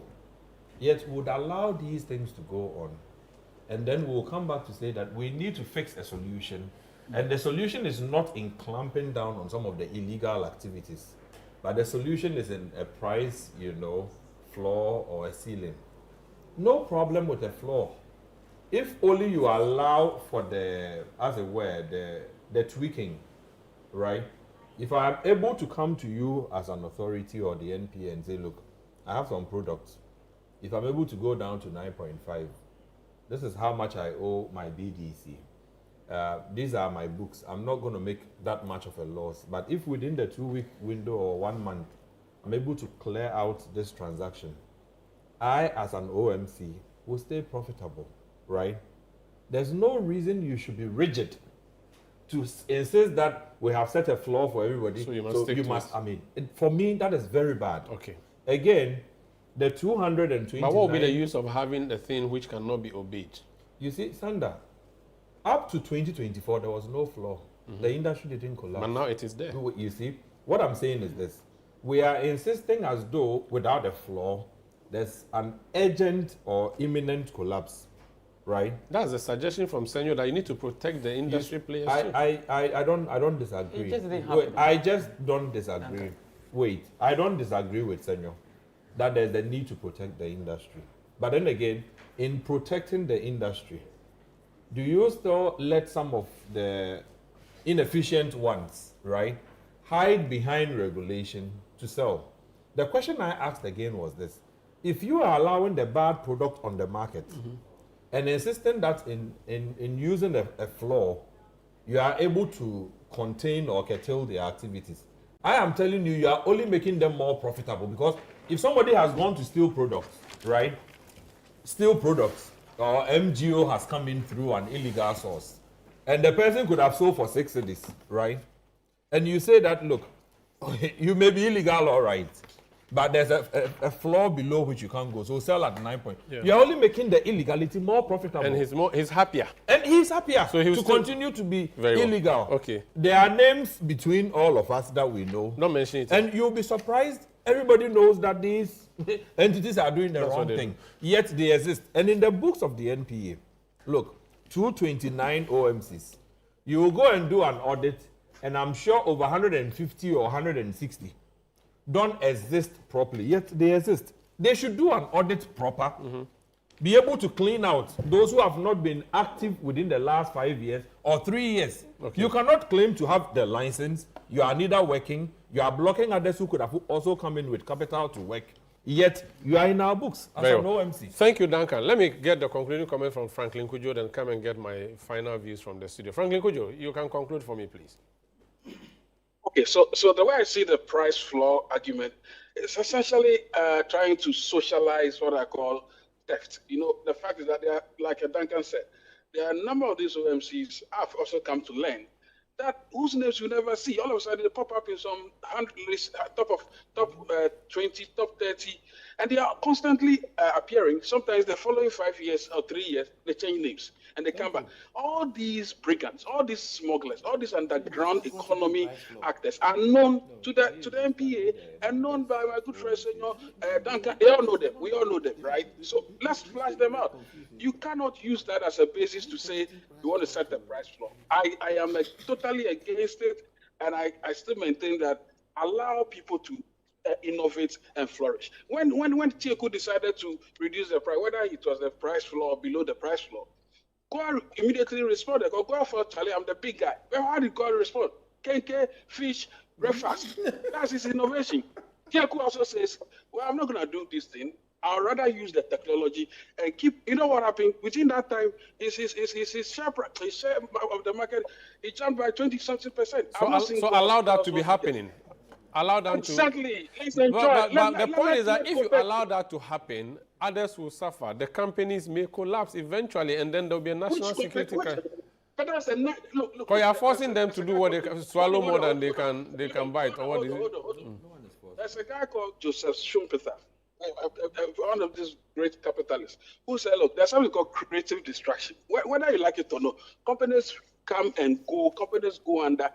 It's a market. If you can't survive, hey, get out. Why should you look at the number of companies that we are talking about? Okay. I'm not saying dog eats dog, but let everybody do the right things, and then if maybe you're not supposed to be in the sale of oil. Maybe go and sell KK or Gobe. Then you go. Bye bye. Thank you, Franklin Kujo. Let me come back in studio. Let me say that we've been joined by Dennis Miracle Abuaji, who for some time now have been insisting that even though price of fuel is down, Ghanaians should still say that things enkoye. I'll ask him to explain that. He is an MPP member, a Dr. Baumia advocate. Don't respond. I have not your microphone. He has never said his time. I have never. He said that. Hey, I was his JCR president. That shall not bear false testimony. He said people should say. Very false witness against one of my constituents. I know exactly what I said. I reject it in Jesus' name. Senor Jose, I want to hear your comment, then I'll bring in Dennis. No, Dennis doesn't want to speak to you. He always comes to speak to I think that he wants to talk about. He said that fuel prices are down, but things are hard. Yes. So there is timing. Senor, so Senor, 2 minutes. I can only speak to educate. I'm not a social commentator. Senor, 2 minutes.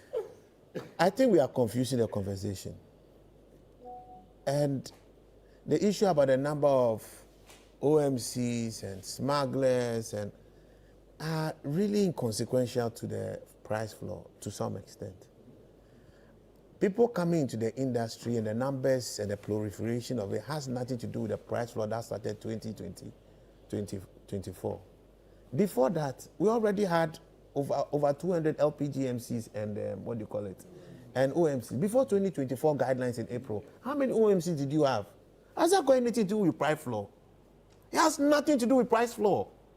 So that's not a conversation that should be mixed with this. Now, the price floor matter. What is that price floor? It's a price that looks at world market price, the agreed industry exchange rate, because Bank of Ghana was intervening, government was, and the plan was also to make sure that translates into prices at the pump. The official regulatory margins, mandatory, then taxes and levies, which nobody controls. Then they set a price floor at that price, meaning no margin. What MPA has done is that we've built something that based on zero margin, zero profits. The costs at least should be recovered. And I beg, yeah. Is that even sustainable? No, so don't worry, I'll come to we'll come to it. Remember, we are running an industry still built on a cost recovery policy model. Again, for economic sustainability for the industry. So the price floor does not even make a provision for one person to make a single unit profit. That's why what Duncan said, which I said was right, and I was trying to correct you when the suggestion is that when people go below it, it means that they are smuggling. You can be smuggling, you may be cheating, but it does not necessarily mean so. I didn't say so. No, I use me. The may didn't come like that. So let me make sure it is clarified. When you see somebody go below the price floor, meaning that the person is going below the reasonable cost price. Or they want to further zero profits. So nobody should think that people are guaranteeing margins, MPs guaranteeing margins for the industry. That is not the case. But Senor, which businessman will do stuff for zero profit? So some people can opt to operate for losses. There's a conduct in this industry that most of you don't understand. All right? People play the financial system. And once you can keep robbing Peter to pay Paul, you keep running. Till such a time that you have an industry shock, then the financial system sees that it's naked. Like what happened in 2013 and ended up with shortages in 2014. Okay. All right? We come from a history, and you are right. Petroleum is so sensitive. Its impact is not just a local economy to people's businesses. It has a socio-economic impact for which states must take a responsible place in ensuring that markets do not fail. Very well. In economics, there's government failure, and we see that every day. There's also market failure. So that's why we don't have an absolutely unregulated industry in almost any of these countries relative to even this fuel. Very well. So please, the price floor is not a price floor that has been set with an idea of any margin guaranteeing people to start coming into the industry. It has nothing to do with that. Very well. People will still want to come into the industry. If you want to fix it, set proper standards. These are the conversations I expect of industry. Okay. When I was there, we worked to revise the standard for even being a BDC. It is still not competently implemented. But you did that to get it because people were just jumping in. People go for loans, they breach it. Then today, as we speak, let me tell you the big risk, one of the big risks we have. Our fuel is hardly funded by our own financial system. Any geopolitical case, we will have a major shortage because we don't have a structured system that makes it bankable for our banks. Thank you, Senor. When the banks go, whose money is it? Thank you, Senor. Whose money is it? Thank you, Senor. Bank money, whose money is it? Is it you and I our money? Exactly. So be careful. We can't be irresponsible about it. What the MPA is doing, with this whole thing is responsible. If they were putting margins in there, I would have had a problem. The ceiling that I refer to is an indicative ceiling. Monitoring. So they have an idea of what possibly your reasonable margin should be. So when they see it go, you have price floor plus a margin that's way off. They call you. Okay. So you explain. So it's a private discussion. And in any case, competition will get you out. Okay. But there are times that you can get a unique situation that products end up heavily on one side of, say, a BDC. And people just take advantage of it. They take advantage of it to rape customers. Okay. That's why they also monitor the ceiling. Thank you, Senor. I was going to say, Duncan, I'll give 10 seconds. Good job. Senor, you see, why some of us have a problem with the ceiling? Star Oil doesn't do the floor. It normally operates above the floor. It has never operated wait. Let me finish. It's already above the floor. It's already above the floor. Yet Star prices with the other OMC, sometimes the differential is more than 1 Ghana cedi. Exactly. Senor, wait. The differential is more than. Are you saying that 1 Ghana cedi, which is already higher than the floor, right, is all margins? So you know this that is a problem. Okay. So you need a ceiling to check them. Otherwise, somebody is getting way more. So people are doing 9 point something. Others are doing 11. And buy at West Star Oil or Gold or JP. But others are making super profit. They are making a mistake. And look, I'm very surprised that you are saying that people have discounted prices subject to location. Then we defeat this whole UPPF thing. Then let's close the UPPF. Exactly. Yes. But do we have that as a matter of fact? Is it a matter of fact? It's a matter of fact. Okay. It's not the deregulation pricing guidelines that we develop. So it's you are wrong. supposed to have uniform prices across. Let me hear. You can go and give KK and Bangu, but the price there should be the same everywhere in the country. I thought that was a law. That's a law. So money. Okay. Everybody pays like 2 taxes. Okay. So, I agree. Khalid, yes. I agree. Interesting point. And again, within the confines of the Star Oil Goil debate, and I think my brother Edward Bauer stands out for commendation because, you know, when he came out, he was innovative. He didn't say, "Look, I'm going to slap my prices down." He introduced an element, which is a marketing element or an ingredient, which is, okay, I'm going to serve free breakfast. to see how I can attract customers. Right, so this discounted issue came up in a discussion. I mean, grapevine. I can't be quoted on this because I'm just trying to guide the conversation. You're saying it live. People Yeah, are recording. but be responsible. So yeah. Okay. So what I mean is, yes, I understand that even with Star Oil prices, when you talk about, stemming from Duncan's point, even the discounted stations, the pump stations they have, they're still not above the price. Exactly. And yet others are 2 cities above their price. Yes. So So others are making super profit. Go to JP. Senor Jose, I have a message for you. Yes. Mrs. Honyi says, Mrs. Osi, oh, please, my wife, I'm sipping the so you cash say you today. should stop talking. It's okay. Oh, So, Madam is coming. So you look at all of this, but as I said, there's competition, and Energy Tamaklo, my comrade and his team, they're doing a fantastic job. They've just taken over. They're new in the system, but I know they are listening, and he's a lawyer, right, within the sector, and they would know what to do and the tweaks to do. And industry players, you have a key role to play here, because if we're talking about, MPA cannot stop anyone from registering to become. I mean, if we drill forth to say the numbers are too many, you as industry players have to also put your acts together to say what happens. So, for example, I'll give you, look, in terms of competition, years ago, not even now, that's probably about 5 years off until now, I still teach Zen Petroleum as a case study in my MBA classes, even abroad, for what I see in what they do, right? I flip open the pages of the Financial Times and I'm seeing emerging companies doing fantastic in Africa, and Zen is one of them. Without knowing, like when I spotted that, I was like, African company, I've seen this in Ghana. Is this really an indigenous Ghanaian company? So I had to do my research to determine the ownership of Zen and where it operated. And they were doing fantastic well. You get where I mean? So yes. Your next model will feature Star and Gold. Star and Gold.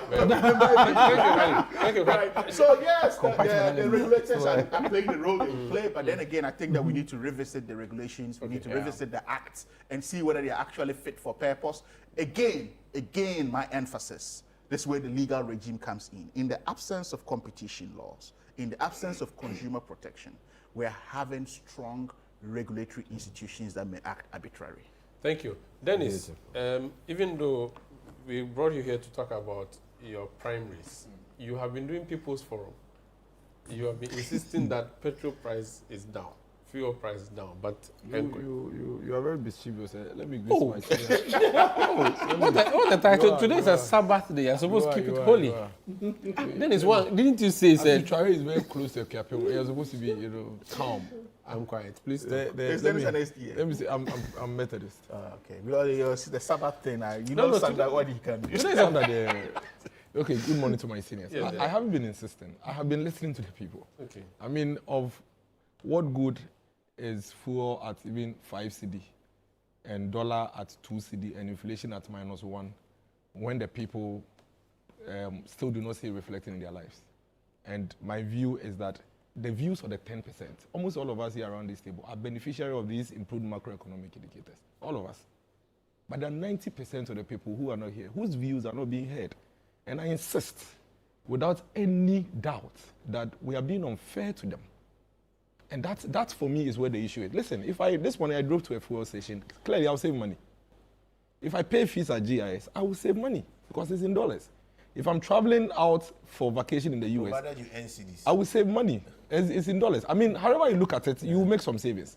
You see, the problem is that even those who earn dollars, they are crying, but they are still part of the 10%. And I've always insisted that those who fall within these categories I've mentioned, they celebrate. They have every reason to celebrate, and they cannot at any rate have anything to say wrong about DOC and their government. But listen, it's integrated. You cannot have the full conversation and its impact on the cost of living in isolation. The fuel, the inflation, the dollar, and then utilities would work together. Right now, the fact of the matter, which we can debate the whole day, nobody can beat me to it, is that 28% increase in utility has basically made nonsense of the macroeconomic improvement that we are seeing in the lives of most of the people. See, somebody goes to the port to go and buy poultry in boxes. The importer has actually reduced the price because dollar has come down. Okay, that is if we are even lucky, because most of them have not reduced. And they will tell you that they're actually hedging at 12.5, 13, because they are afraid. You understand? But let's put that conversation aside. Let's not digress. Let me not digress. That's a fact. So let's not even digress. So he buys the poultry seller, that's a retailer, buys a box of poultry at a reduced price from the importer. But when he comes to his shop, where he's selling to you and I, he's at a loss. He's confused because previously his 10,000 Ghana cedi a month electricity is now 12,800. So that gain he had made from the reduced price from the importer, he cannot transfer it to you and I, to the consumer. And that's where the problem is. The tomato seller, who never goes directly to go and buy fuel, doesn't get this benefit because, indeed, his transport fare from Kaswa to La Paz has actually gone up. So he has no benefit from the fuel price reduction. So the benefits are being negated by other issues. And that's why I'm saying that cost of living is integrated. So the cost of living is high? No, I'm saying that. You see, my problem has not been whether it is high or not. It has been the narrative all of us hatched on. So in the that, look, let me, no, wait on. The narrative all of us hatched on initially, that sought to create the impression as if all of a sudden, because the macroeconomic indicators are looking better on paper, everybody across the country has their cost of living going down. I am saying that it is not true. But then they are not protesting. They are not. If they Who were, told you they are not protesting? But if they were have struggling, you given them a platform? You brought Mr. President, brought Duncan and Co here. Who are they? Who are going to protest? But they have people who depend on them. All of us around. I'm sorry. But they have all of us. Protest that things are hard. No. You see, when we are having the conversation and you put it this way, Dennis, but that's what you are saying. You are saying that we miss the you are saying that those of us in here, we are of a certain, no, you are saying that we are of a certain class, and that we will not feel it. We are benefiting from what's happening at the fuel station. Yes, we are benefiting from the dollar exchange. But there are other people like the kerosene seller in the Equiafim who is struggling, and that we should not keep quiet. We should let that person speak. That boat is a taxi driver. Okay, that boat is a. Let me use Auntie Akosia that's popular now. She sells tomatoes. Auntie Akosia sells tomatoes. Auntie Akosia is basically living the basic of lives. The Auntie Akosia impact will be through fuel, which has reduced transport costs. Transportation. Now she's not getting that benefit because the transport guys are not reducing it. That's the first point. The second point is that when Auntie Akosia is done with her sales, the cost of milk has gone down. But the cost of milk has gone up. A carton of milk that used to be 192, the small one, which the regular Auntie Akosia buys, not the medium one that you and I buy. Yeah. The small one was 192, it's 250. You understand? Water, the sachet water that Auntie Akosia and everybody buys, that was 8 cedi, it's 10 cedis. Those are the realities. Dennis, let me test this your thing in the studio. I'll come back to you. I'll let you conclude on this. But I think you said the bit. No, let me enter Auntie Akosia. So you see, put even all these things aside, because there are some of the items we mentioned that people can actually do without. They live their basic life. They eat banku, fufu, and pesi. They can do without some of the things. Let's look at the things that everybody will pay. Electricity, water, school fees. If you're not paying for your son, you're paying for your nephew or yourself. So now when Auntie Akosia goes home, Auntie Akosia is paying more electricity. She used to pay 3,600. She's now paying 4,613. Because there's an increase in 28. No, a year. Because per annum she earns 18,000. Yeah. Now she's earning 19,000, which is actually more. But it's eroded by the cost of that electricity she's paying. She used to pay 960 a year for water. She's paying 1,151. She used to pay 1,615 for her son Angela. Daughter Angela at Legon. She's now paying 2,630. No, relax. That's a reality. She used to pay 6,200 for Ivandi hostel for Angela, because Angela doesn't have hostel.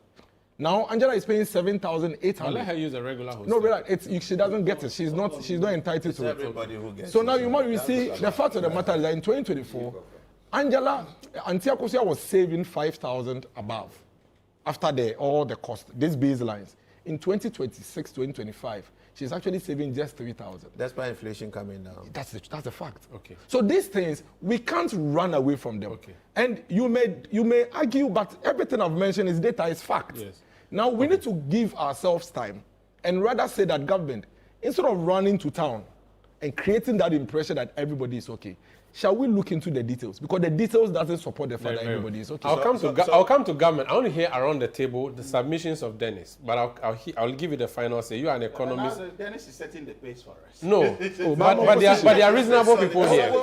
No, but they are reasonable people. So I think Senor has already agreed with him. Let me see if everybody agrees with him. Senor, you agree with him? You know, governance must be looked at in a total balance. As a social scientist, we think at the mean.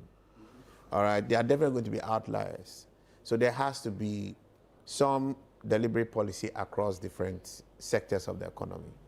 We can't deny the fact that economically this government has done great. No doubt about it. They've done that because they've managed to stabilize what was almost a major macroeconomic catastrophe. So that has been stabilized. Inflation has come down. We've seen a certain balance on the exchange rate. We've seen its impact on prices relative to the import side. That's what's also contributed to. We've seen things on the monetary market side, our reserves. But yes, he's very right. Those are big English things.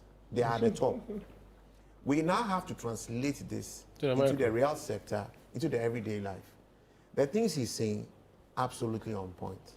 Auntie Akusia or whoever it is may not buy a car and realize that it takes less charges are reduced. Less CDs now to buy a particular kind of car. Okay. Her particular life, we have to start capturing data on certain subsectors, so as far as the societal sectors are concerned, and analyze their cost of living and the inflationary impact in their particular part, and not look at it as a collective. Okay. We sometimes will miss a bit of the plot. If her transportation has actually gone up, life is not easier.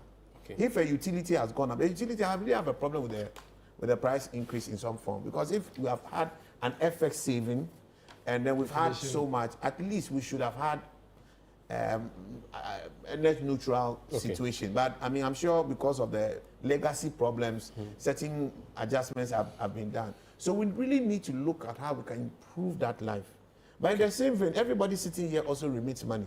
Yeah. So if life has gotten easier for you, it means that you can remit more. It will go down. So there's a benefit also down there. Okay. But there's a certain real life situation too that he's advocating that I think we should pay legitimate attention. Okay. So Dennis has but one. You must understand that you can't achieve all from where this government took off all in 1 year. Okay. They've done the first thing right. Okay. That is why you don't have to. So what That's the right. next step we Okay. have to go.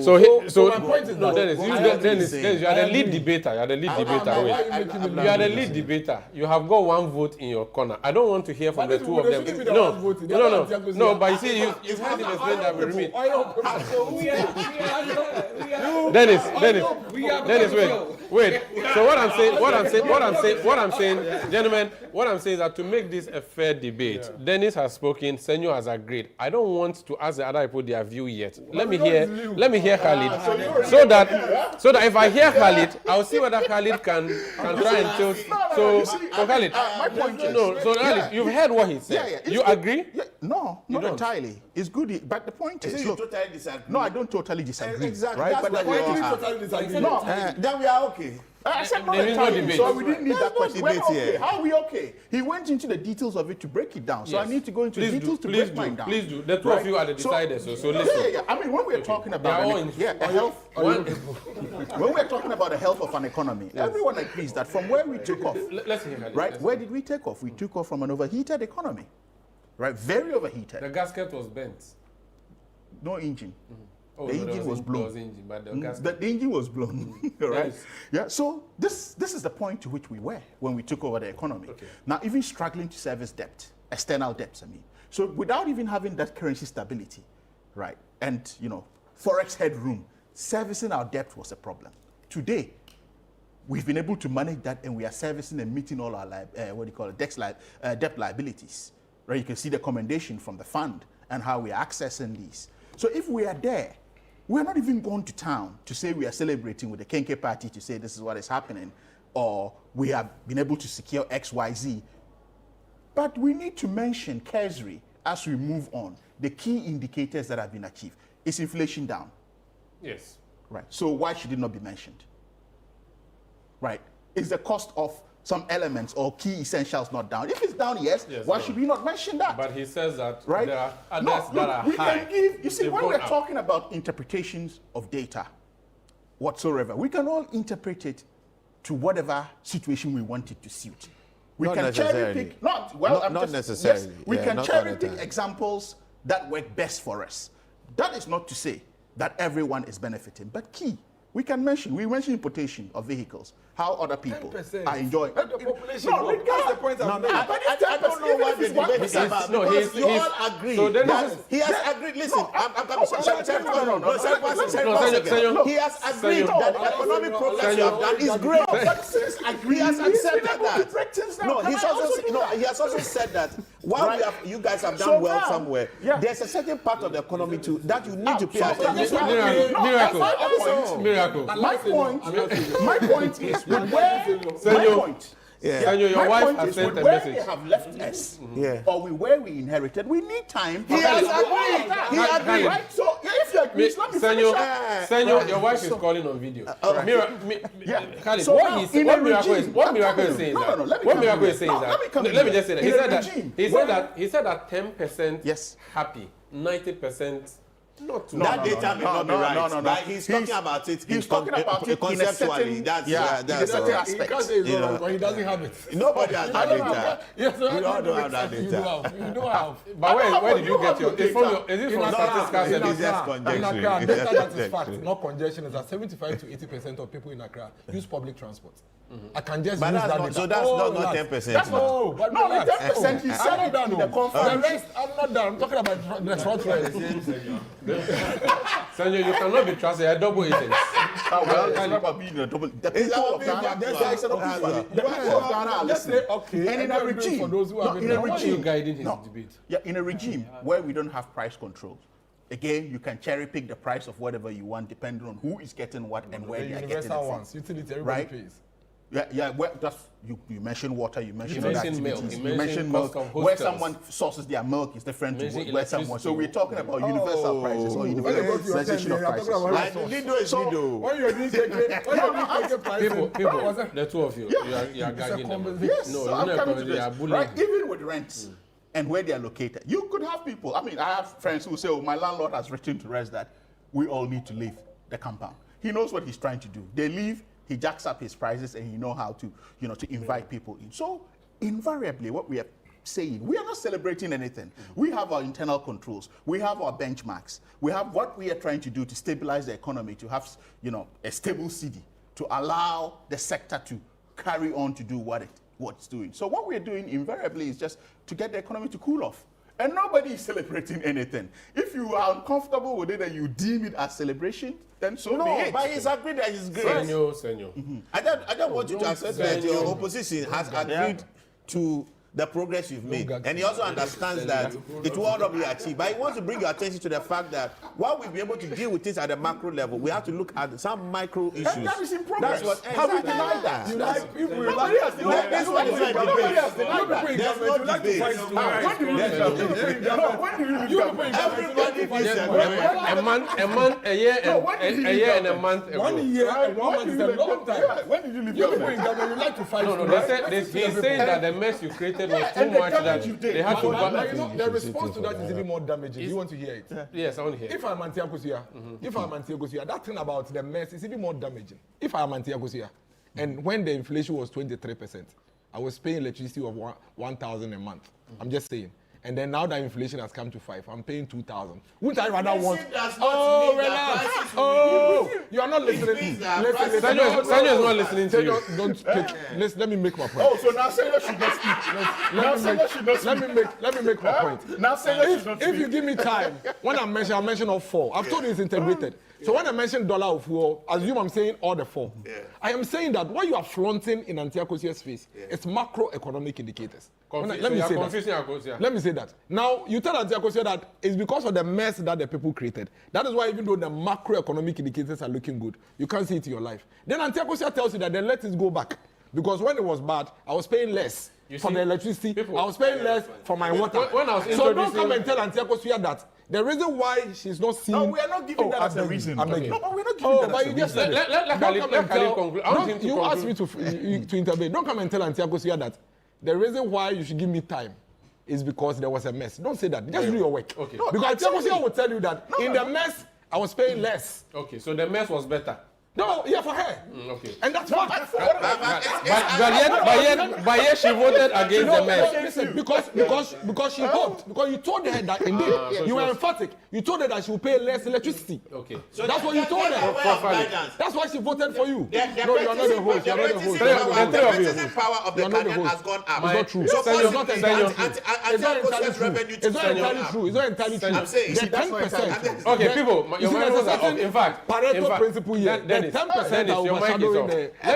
Let me hear from Riverson and Duncan. You're done. You are in government. You are done. No, you can work it. You can. Value of money. No.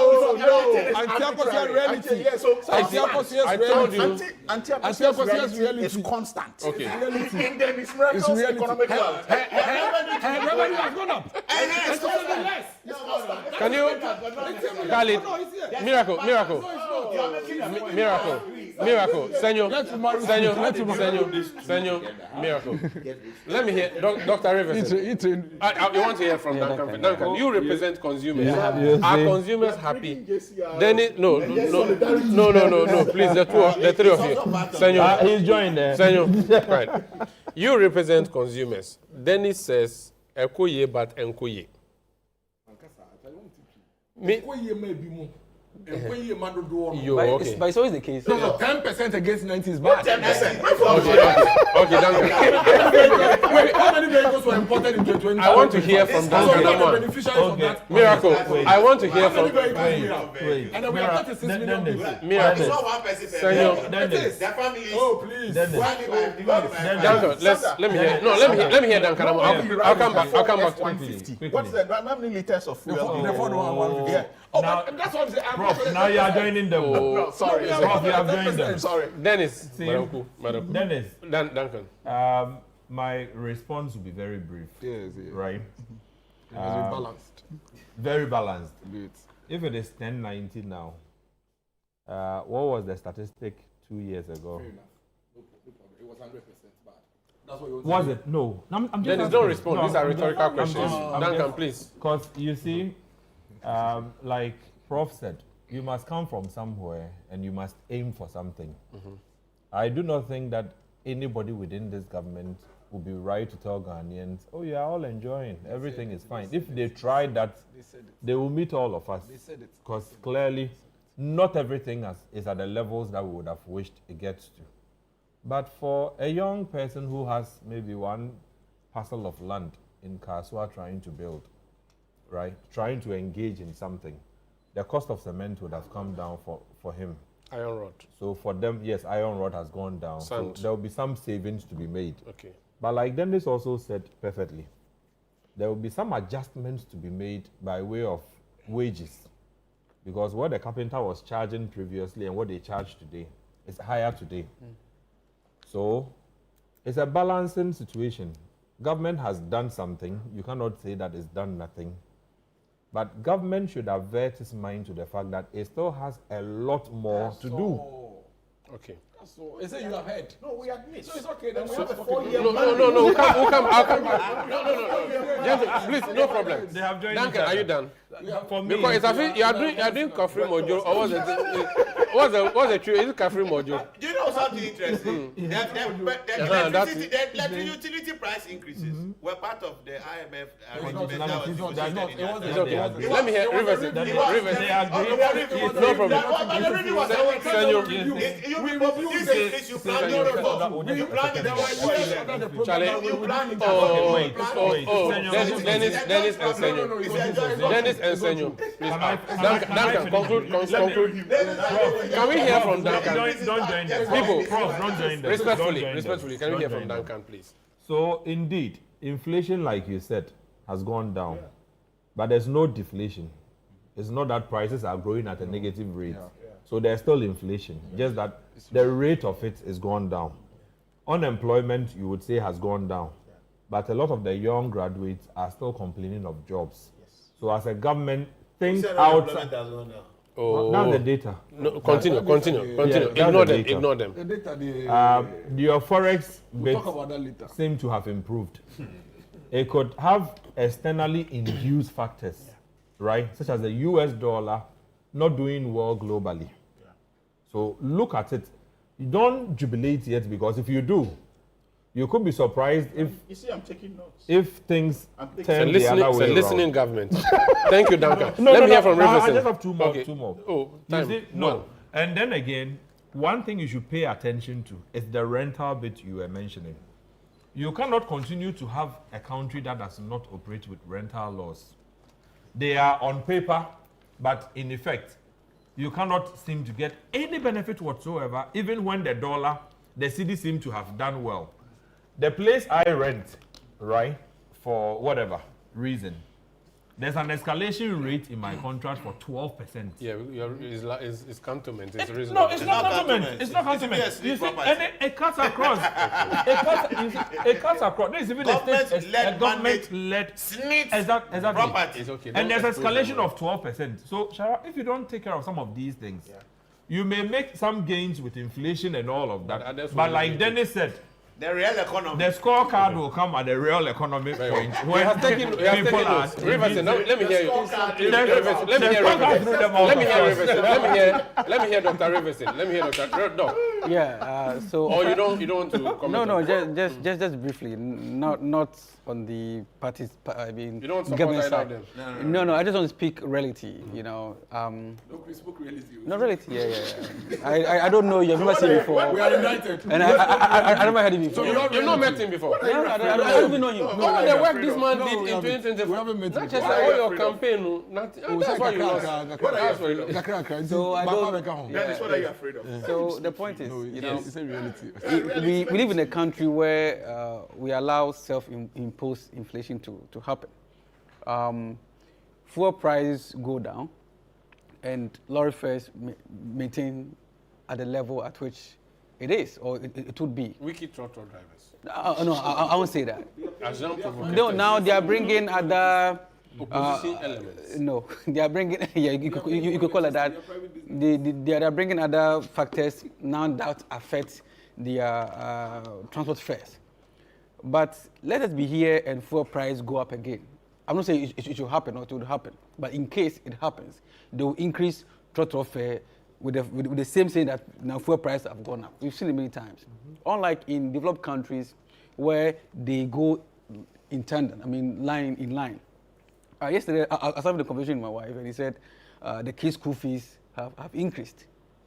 Mine too. I was shocked because I thought. You're all supporting them. No. I'm not talking. Like I said, I don't know him. Continue. If I prof, I don't know him also. Yeah, so I'm not talking even before because of what they said. I'm just telling you how it is. Salary is not able to increase this year. You know why? Because of the good economic circumstance we find ourselves. So you want to have your revenue equate at least to your expenditure. And that's where I think he is coming from, that in the case where your expenditure goes above your revenue, then you become anti-Akusuya. In that case, we are Ajakusuya. Because you're having the same, no, seriously. So, the same fundamental. Yeah. Pretending to be poor. But at the same time, let's talk about this. Boss is hungry. Let's talk about this. No, I'm not done. No, let's talk about 30 this. seconds. Yeah, 30 seconds. 30 seconds. I think I personally have. Let's hear him. Senor, I'm hearing Riverson, please. Senor, I'm hearing Riverson. Riverson, 30 seconds. Yeah. You enjoyed it for 7 years. Khalid, bro. I was adjusting my expenditure. Let me take messages from my No, so There's no fair to hear. quickly. Let me just say that this tariff adjustment, I find difficult to understand. Probably I was part of the team that reviewed the quarterly tariff adjustment for utility. Some parts when I was with Ghana Gas. One of the major factors is the forex. Yeah, forex. So at a point where forex is doing so well, why should we go up? Is it some other operation costs that have gone up that we don't know? Yeah. So I think. Let me bring messages. Yeah. Under the IMF arrangement. Senor, you're offline, so please, I don't know much platform I can say. The people keep saying the issue of Ken Oforiatta is being politicized, but I want to ask, was Ken Oforiatta not holding a political office? Okay, this is a message. I'm not sure we talked about him, but that's Alex Fenuvo from Tema Committee 9. This one says, I want to take a moment to express my gratitude for the excellent work you are doing as the connoisseur of the oil sector in your station now. I would like to seek clarification from Mr. Duncan of COPEC and Dr. Riverson regarding the determination of nozzle levels at filling stations. Specifically, I'm curious to know whether the responsibility falls under the Ghana Standards Authority or the National Petroleum Authority, the nozzles. This is a message from a filling station operator. Who is it, NPA that's in charge or Standards Authority? GSA, okay. Good morning. We may be enjoying the price floor, but are we also minded of the right fuel at the right prices? That's Jones Aduboy in La. Prof. Sharif is a great brain, always fascinating to listen to him speak on the economy. The future is bright. That's Mark Azintiu from Matayeko.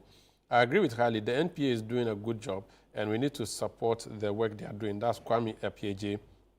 The Star Oil CEO needs to be commended for bringing active competition within the space and rescuing the ordinary Ghanaian from the big three. That's John Kwatin Ofori from Ashie.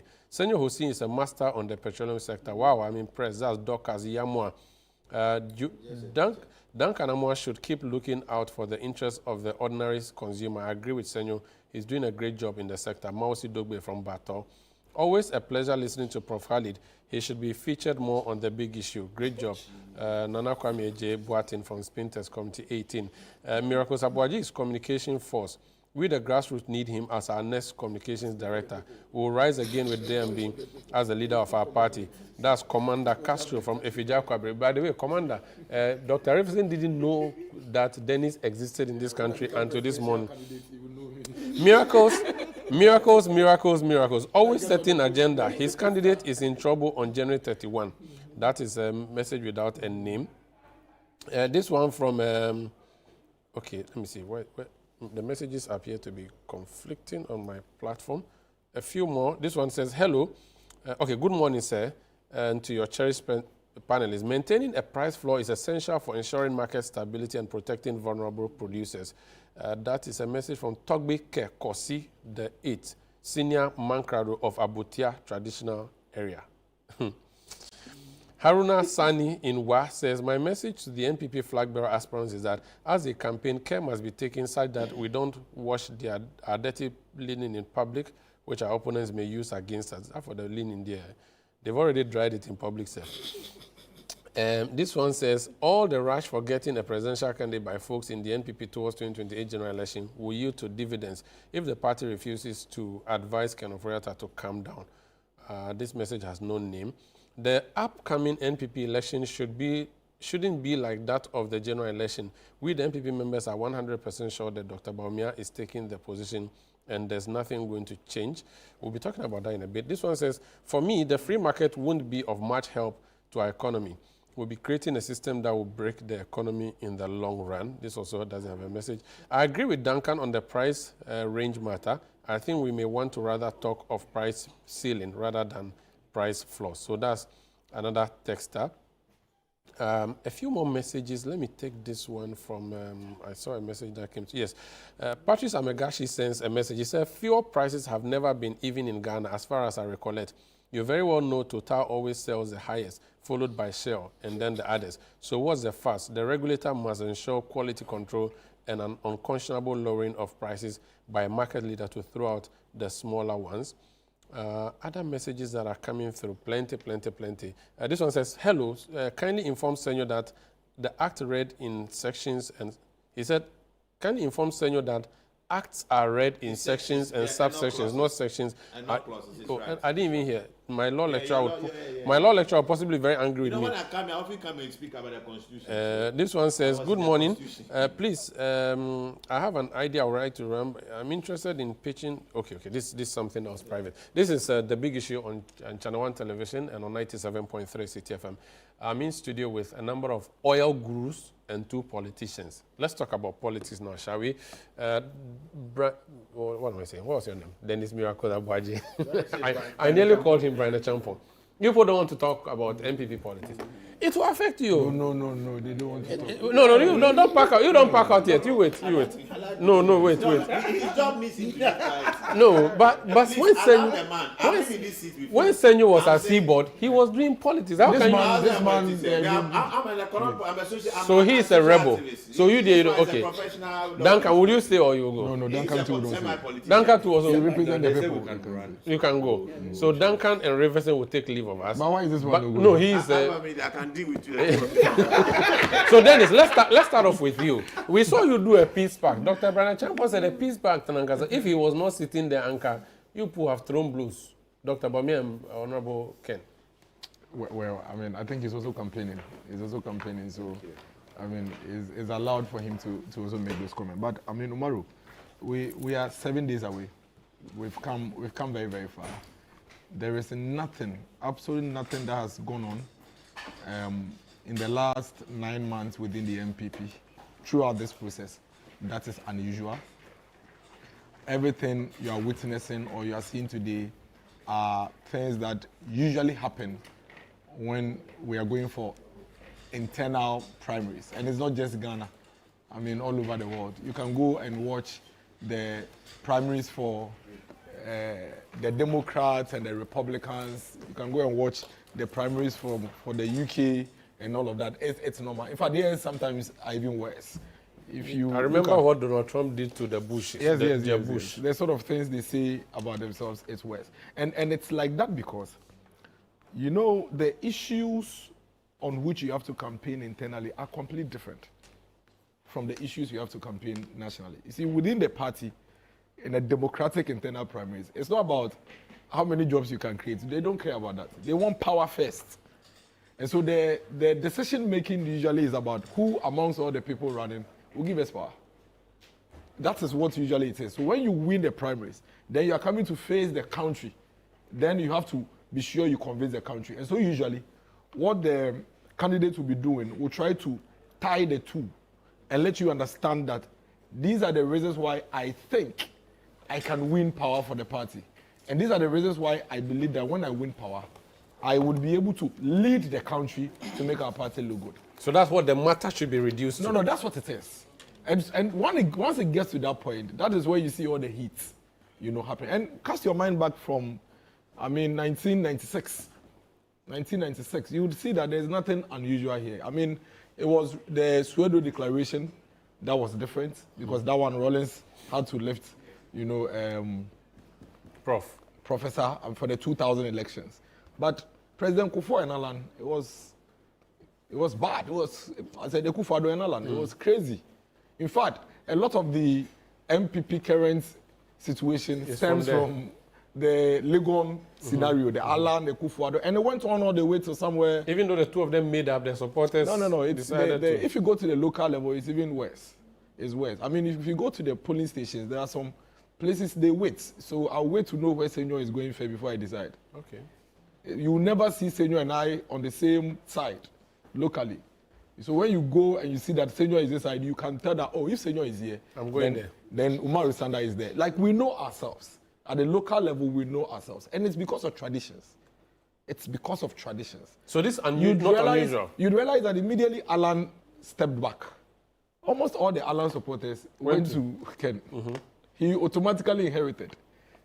It will move from him to another, side. But the point that I'm making is let's not place too much premium on the issues running. It dies down after the elections, usually. But it's potentially problematic for you. It could actually lead to serious divisions because the Alan thing you talked about, for the fact that it is still traveling for more than a decade, then it means that it has never been an inhibitor to any political party. Are you sure? Oh yes, I'll give you. Let me give you something. Let me refresh your memory. Which example? Between MPP and NDC, NDC has split more since 1992 than MPP. Really? Oh yes. I mean, Buzetano came. You remember Obeda Samoa, Francis Esiam, and Bizidin. The DFP. DFP. You remember Fonka Games? After Fonka Games, they split. NDP. Yeah. So let's not place too much premium. So far, it's only Butterfly that has flown out of your party. Yes. But even that, the point is that those have never been inhibitors for any political party when the time is due. That's because your party is an amalgamation of historically.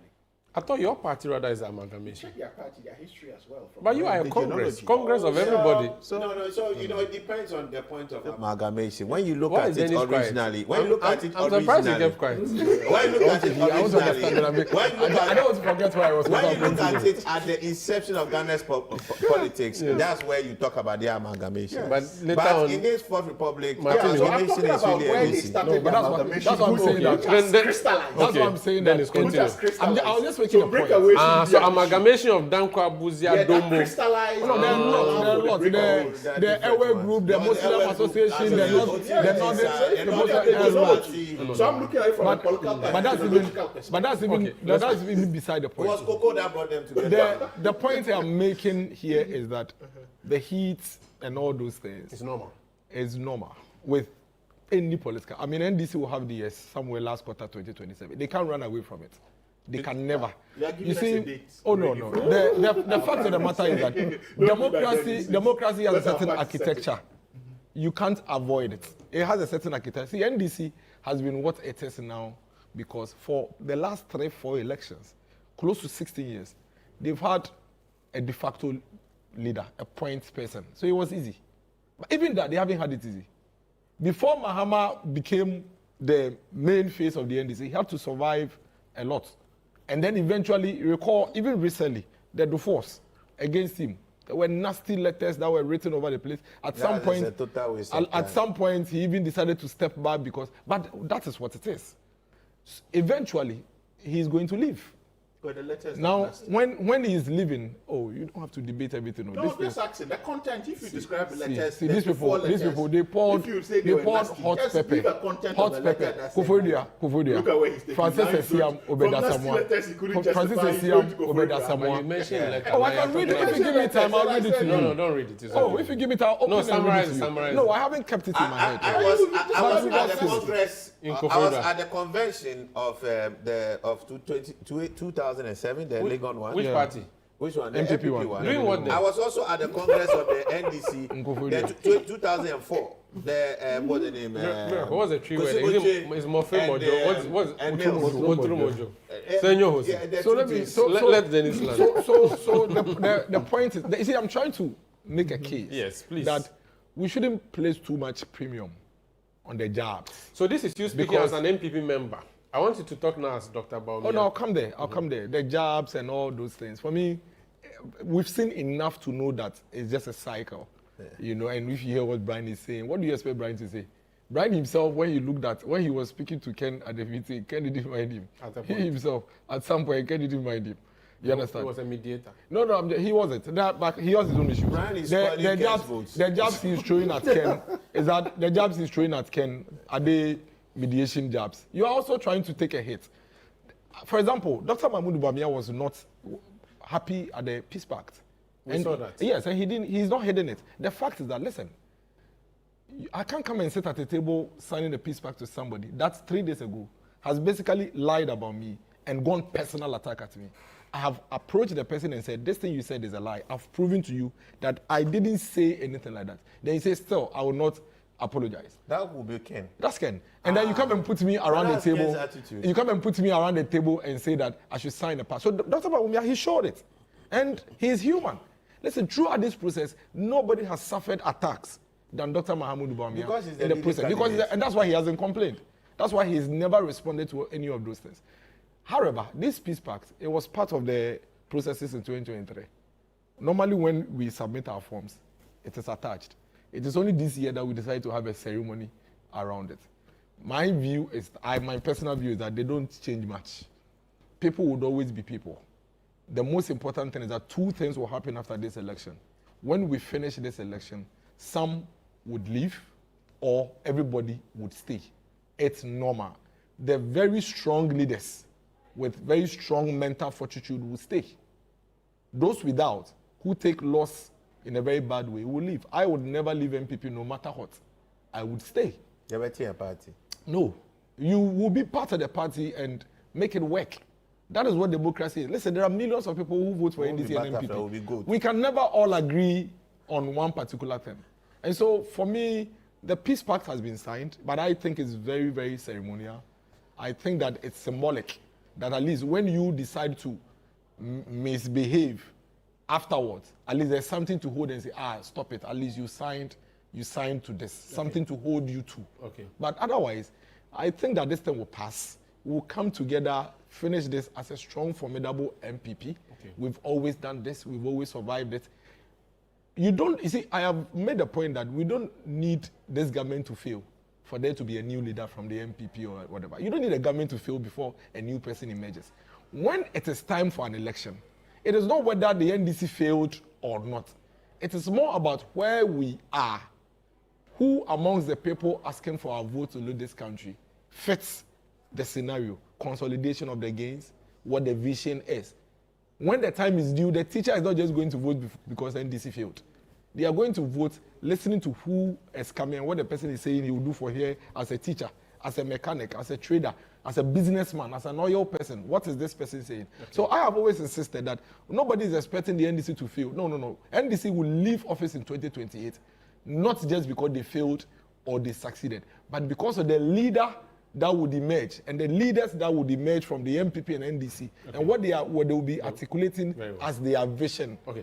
That is what it's going to make a difference. He makes it sound as if, well, this is a normal internal party issue, and it happens, to be fair, it happens in both parties. It happened to you before. You almost went like forever, you're not going to come back, but you are back to power.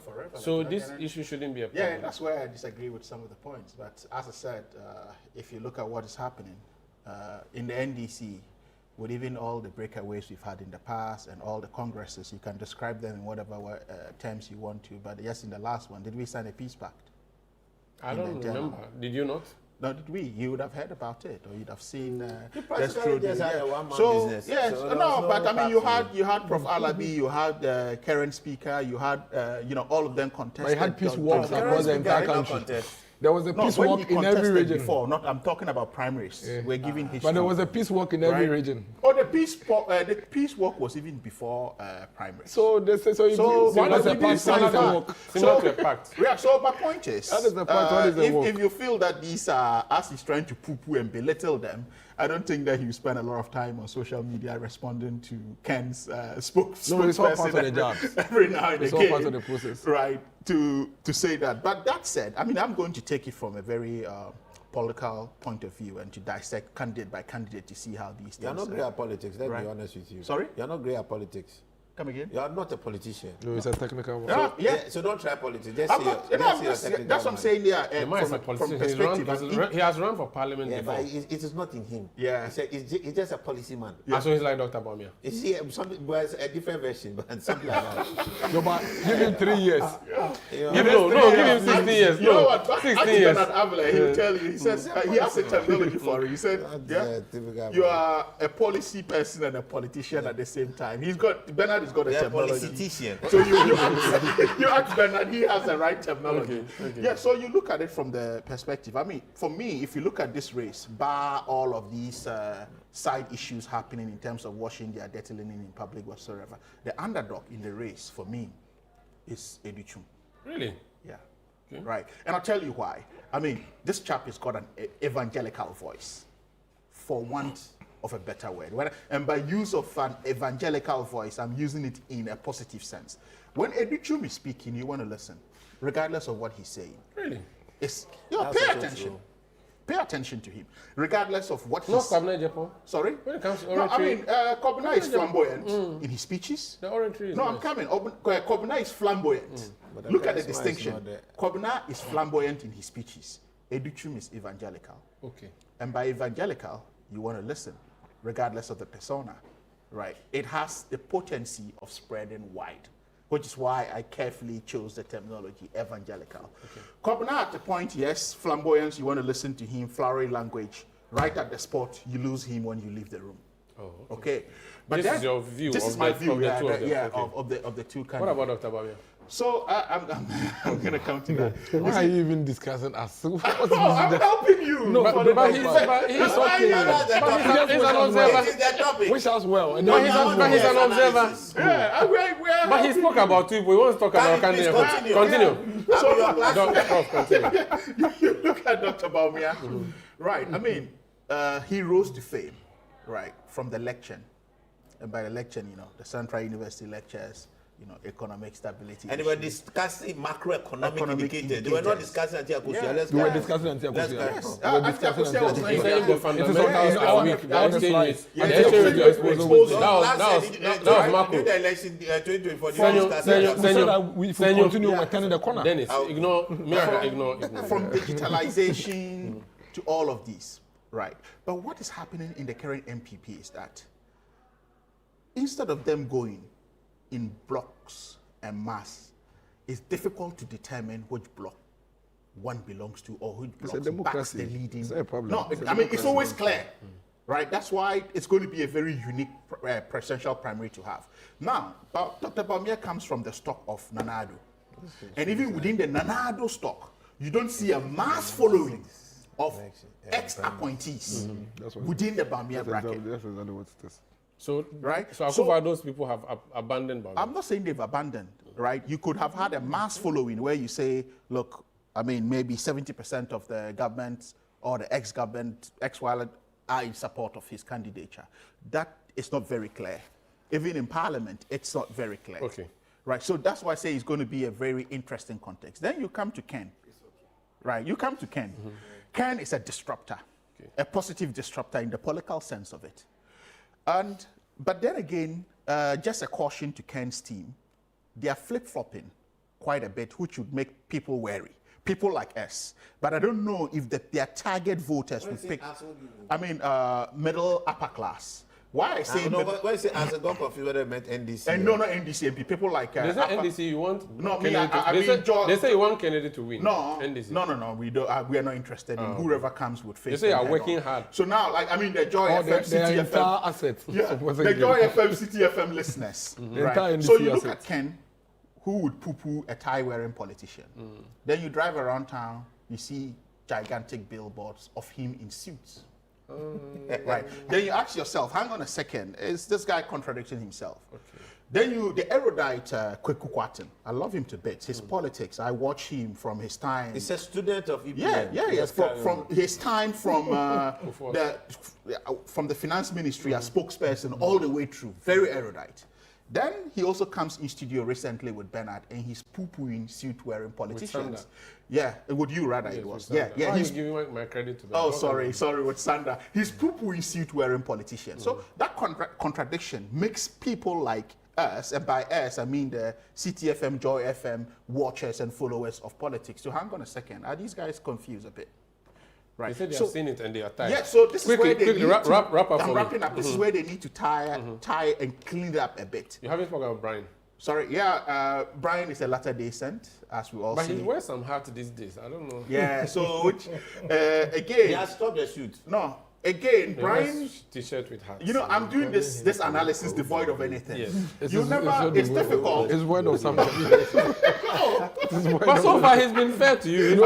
He supports Ken. They support them. So the background is So you look at Ken. I mean, Ken also comes from. I say Brian. Brian comes from a very interesting trajectory. To find a security couple breaking ranks to contest political primaries is quite interesting. It's not a security couple. When I say security, no, I'm coming. When I say security couple, by virtue of a role he's held in government. Security minister. Yeah, whether you're a security minister, dependent, or national security coordinator.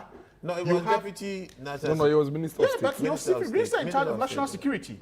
Well, hardly, because when you have... But he left to agree. No, I'm going to come to that. Yeah, when you get to that point, you truncate. Okay. You usually don't come back. Yeah, usually don't come back because you truncate and go into the shadows. Okay. So it's interesting to want him to want to see him pivot. Okay. Which again is quite interesting and an interesting dynamic to watch. Okay. As I said, we are ready for whoever they bring. I saw Dennis struggling to say, by next year this time where he's not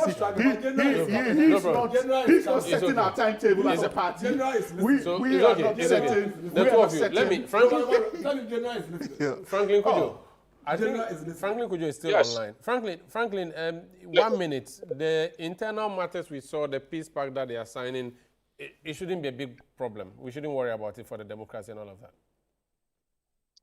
Oh, well, not really, no. But I think it's a facade. Because I think they are deceiving themselves. They themselves, they know that a lot of the things that have happened, a lot of the carnage that party committed on this country, and most of them are not even confronting the issues, right? And that's why I worry.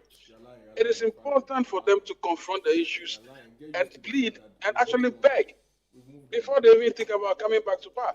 I don't see, look, and quarrel for all I think it is important to understand that a lot of the things they are doing. Charlie, well, good luck to them. Thank you, Frank. Thank you, Franklin. Let me hear from Senyo and Duncan first. I would have wished to abstain, but don't abstain. I have to be here, so I'm here. You need your wisdom. Me. Yes. As My representative teacher is of here, don't worry. As a representative of consumers. My mushi. Are you supporting any of the five? I support Ghana, basically, and I think that the NPP will do all of us a good service if they prioritize a leader from their fold that has Ghana at heart. The last NPP we saw should not repeat itself. Okay. That I will not, because where you have... You mean the Baumia-led NPP should not repeat itself? Or that's Nanado-led NPP. Okay. No, it can never repeat. He won't come again. It shouldn't repeat itself. We don't want that kind of spirit and behavior again. No, it... Be fair. 2020. I have you on record. Let all of us around this table, we would love to have Nanado's 2027 to 2020 MPP. So maybe you can say the 2021 to 2024 Nanado led MPP. That's what you mean. No, but you see, even in the first term, right, there were skirmishes. Yeah, but I think even now there's skirmishes with this 12 months. So you can deal with them. Dennis can deal with them. But I voted for Nanado in 2016. It's okay. Lance Soda here from Senyo. They say there's no time for you to speak, so Duncan will end the conversation. Okay, then I might as well leave it for Senyo. No, wait. Senyo. No, I see. I mean, the peace pact is symbolic, and we should commend the MPP for it. Whether it's symbolic or not, it helps manage expectations within the broader sphere. It's not about the person sitting there; it's about the broader party. They are sending a message to their rank and file that we still want to make sure we run a peaceful environment. At the end of the day, they want power. If you ask the NDC people who abstained in 2016 from voting because there was apathy and they were angry, ask them whether their lot was better under Akufo-Addo. Had they not, they couldn't even find people to talk to. So as a party, you must always find a way to rehabilitate. But you support Dr. Baumia, right? I mean, I've supported everybody in different forms. I mean, like I told him, You support Kennedy? Kennedy, I mean, on this particular thing, I'm quite disappointed in the communication discussion by all these people. It says that the MP tells me how bad the MPP is right now. No, I will explain. You don't have time to explain. Let's leave it there. On that bad note, let's end it on the bad. The MPP has lost. It has lost its philosophy. No, wait. You're sounding like they win. MPP has no ideology again. No, this MPP is not the MPP of Darota. The MPP is not the MPP of J.A. Spencer. It is not the MPP of J.A. Kufuor. It is not the MPP of Osafo. It's not the MPP of Edu Boy. This is a fake MPP. This MPP must look within after this election. After this your primaries. Reinvent yourself. How can an MPP be sitting there and be arguing about suit or no suit? You see, they don't even know what so this is Senyo. You are a bunch of Senyo. Ghana needs you to change one day. Okay. So we need you to Senyo. Change. Thank you, Dennis. Thank you. That's it for the big issue. Thank you. That's it for the big issue. We'll be back next week. Thank you so much. Have a good day.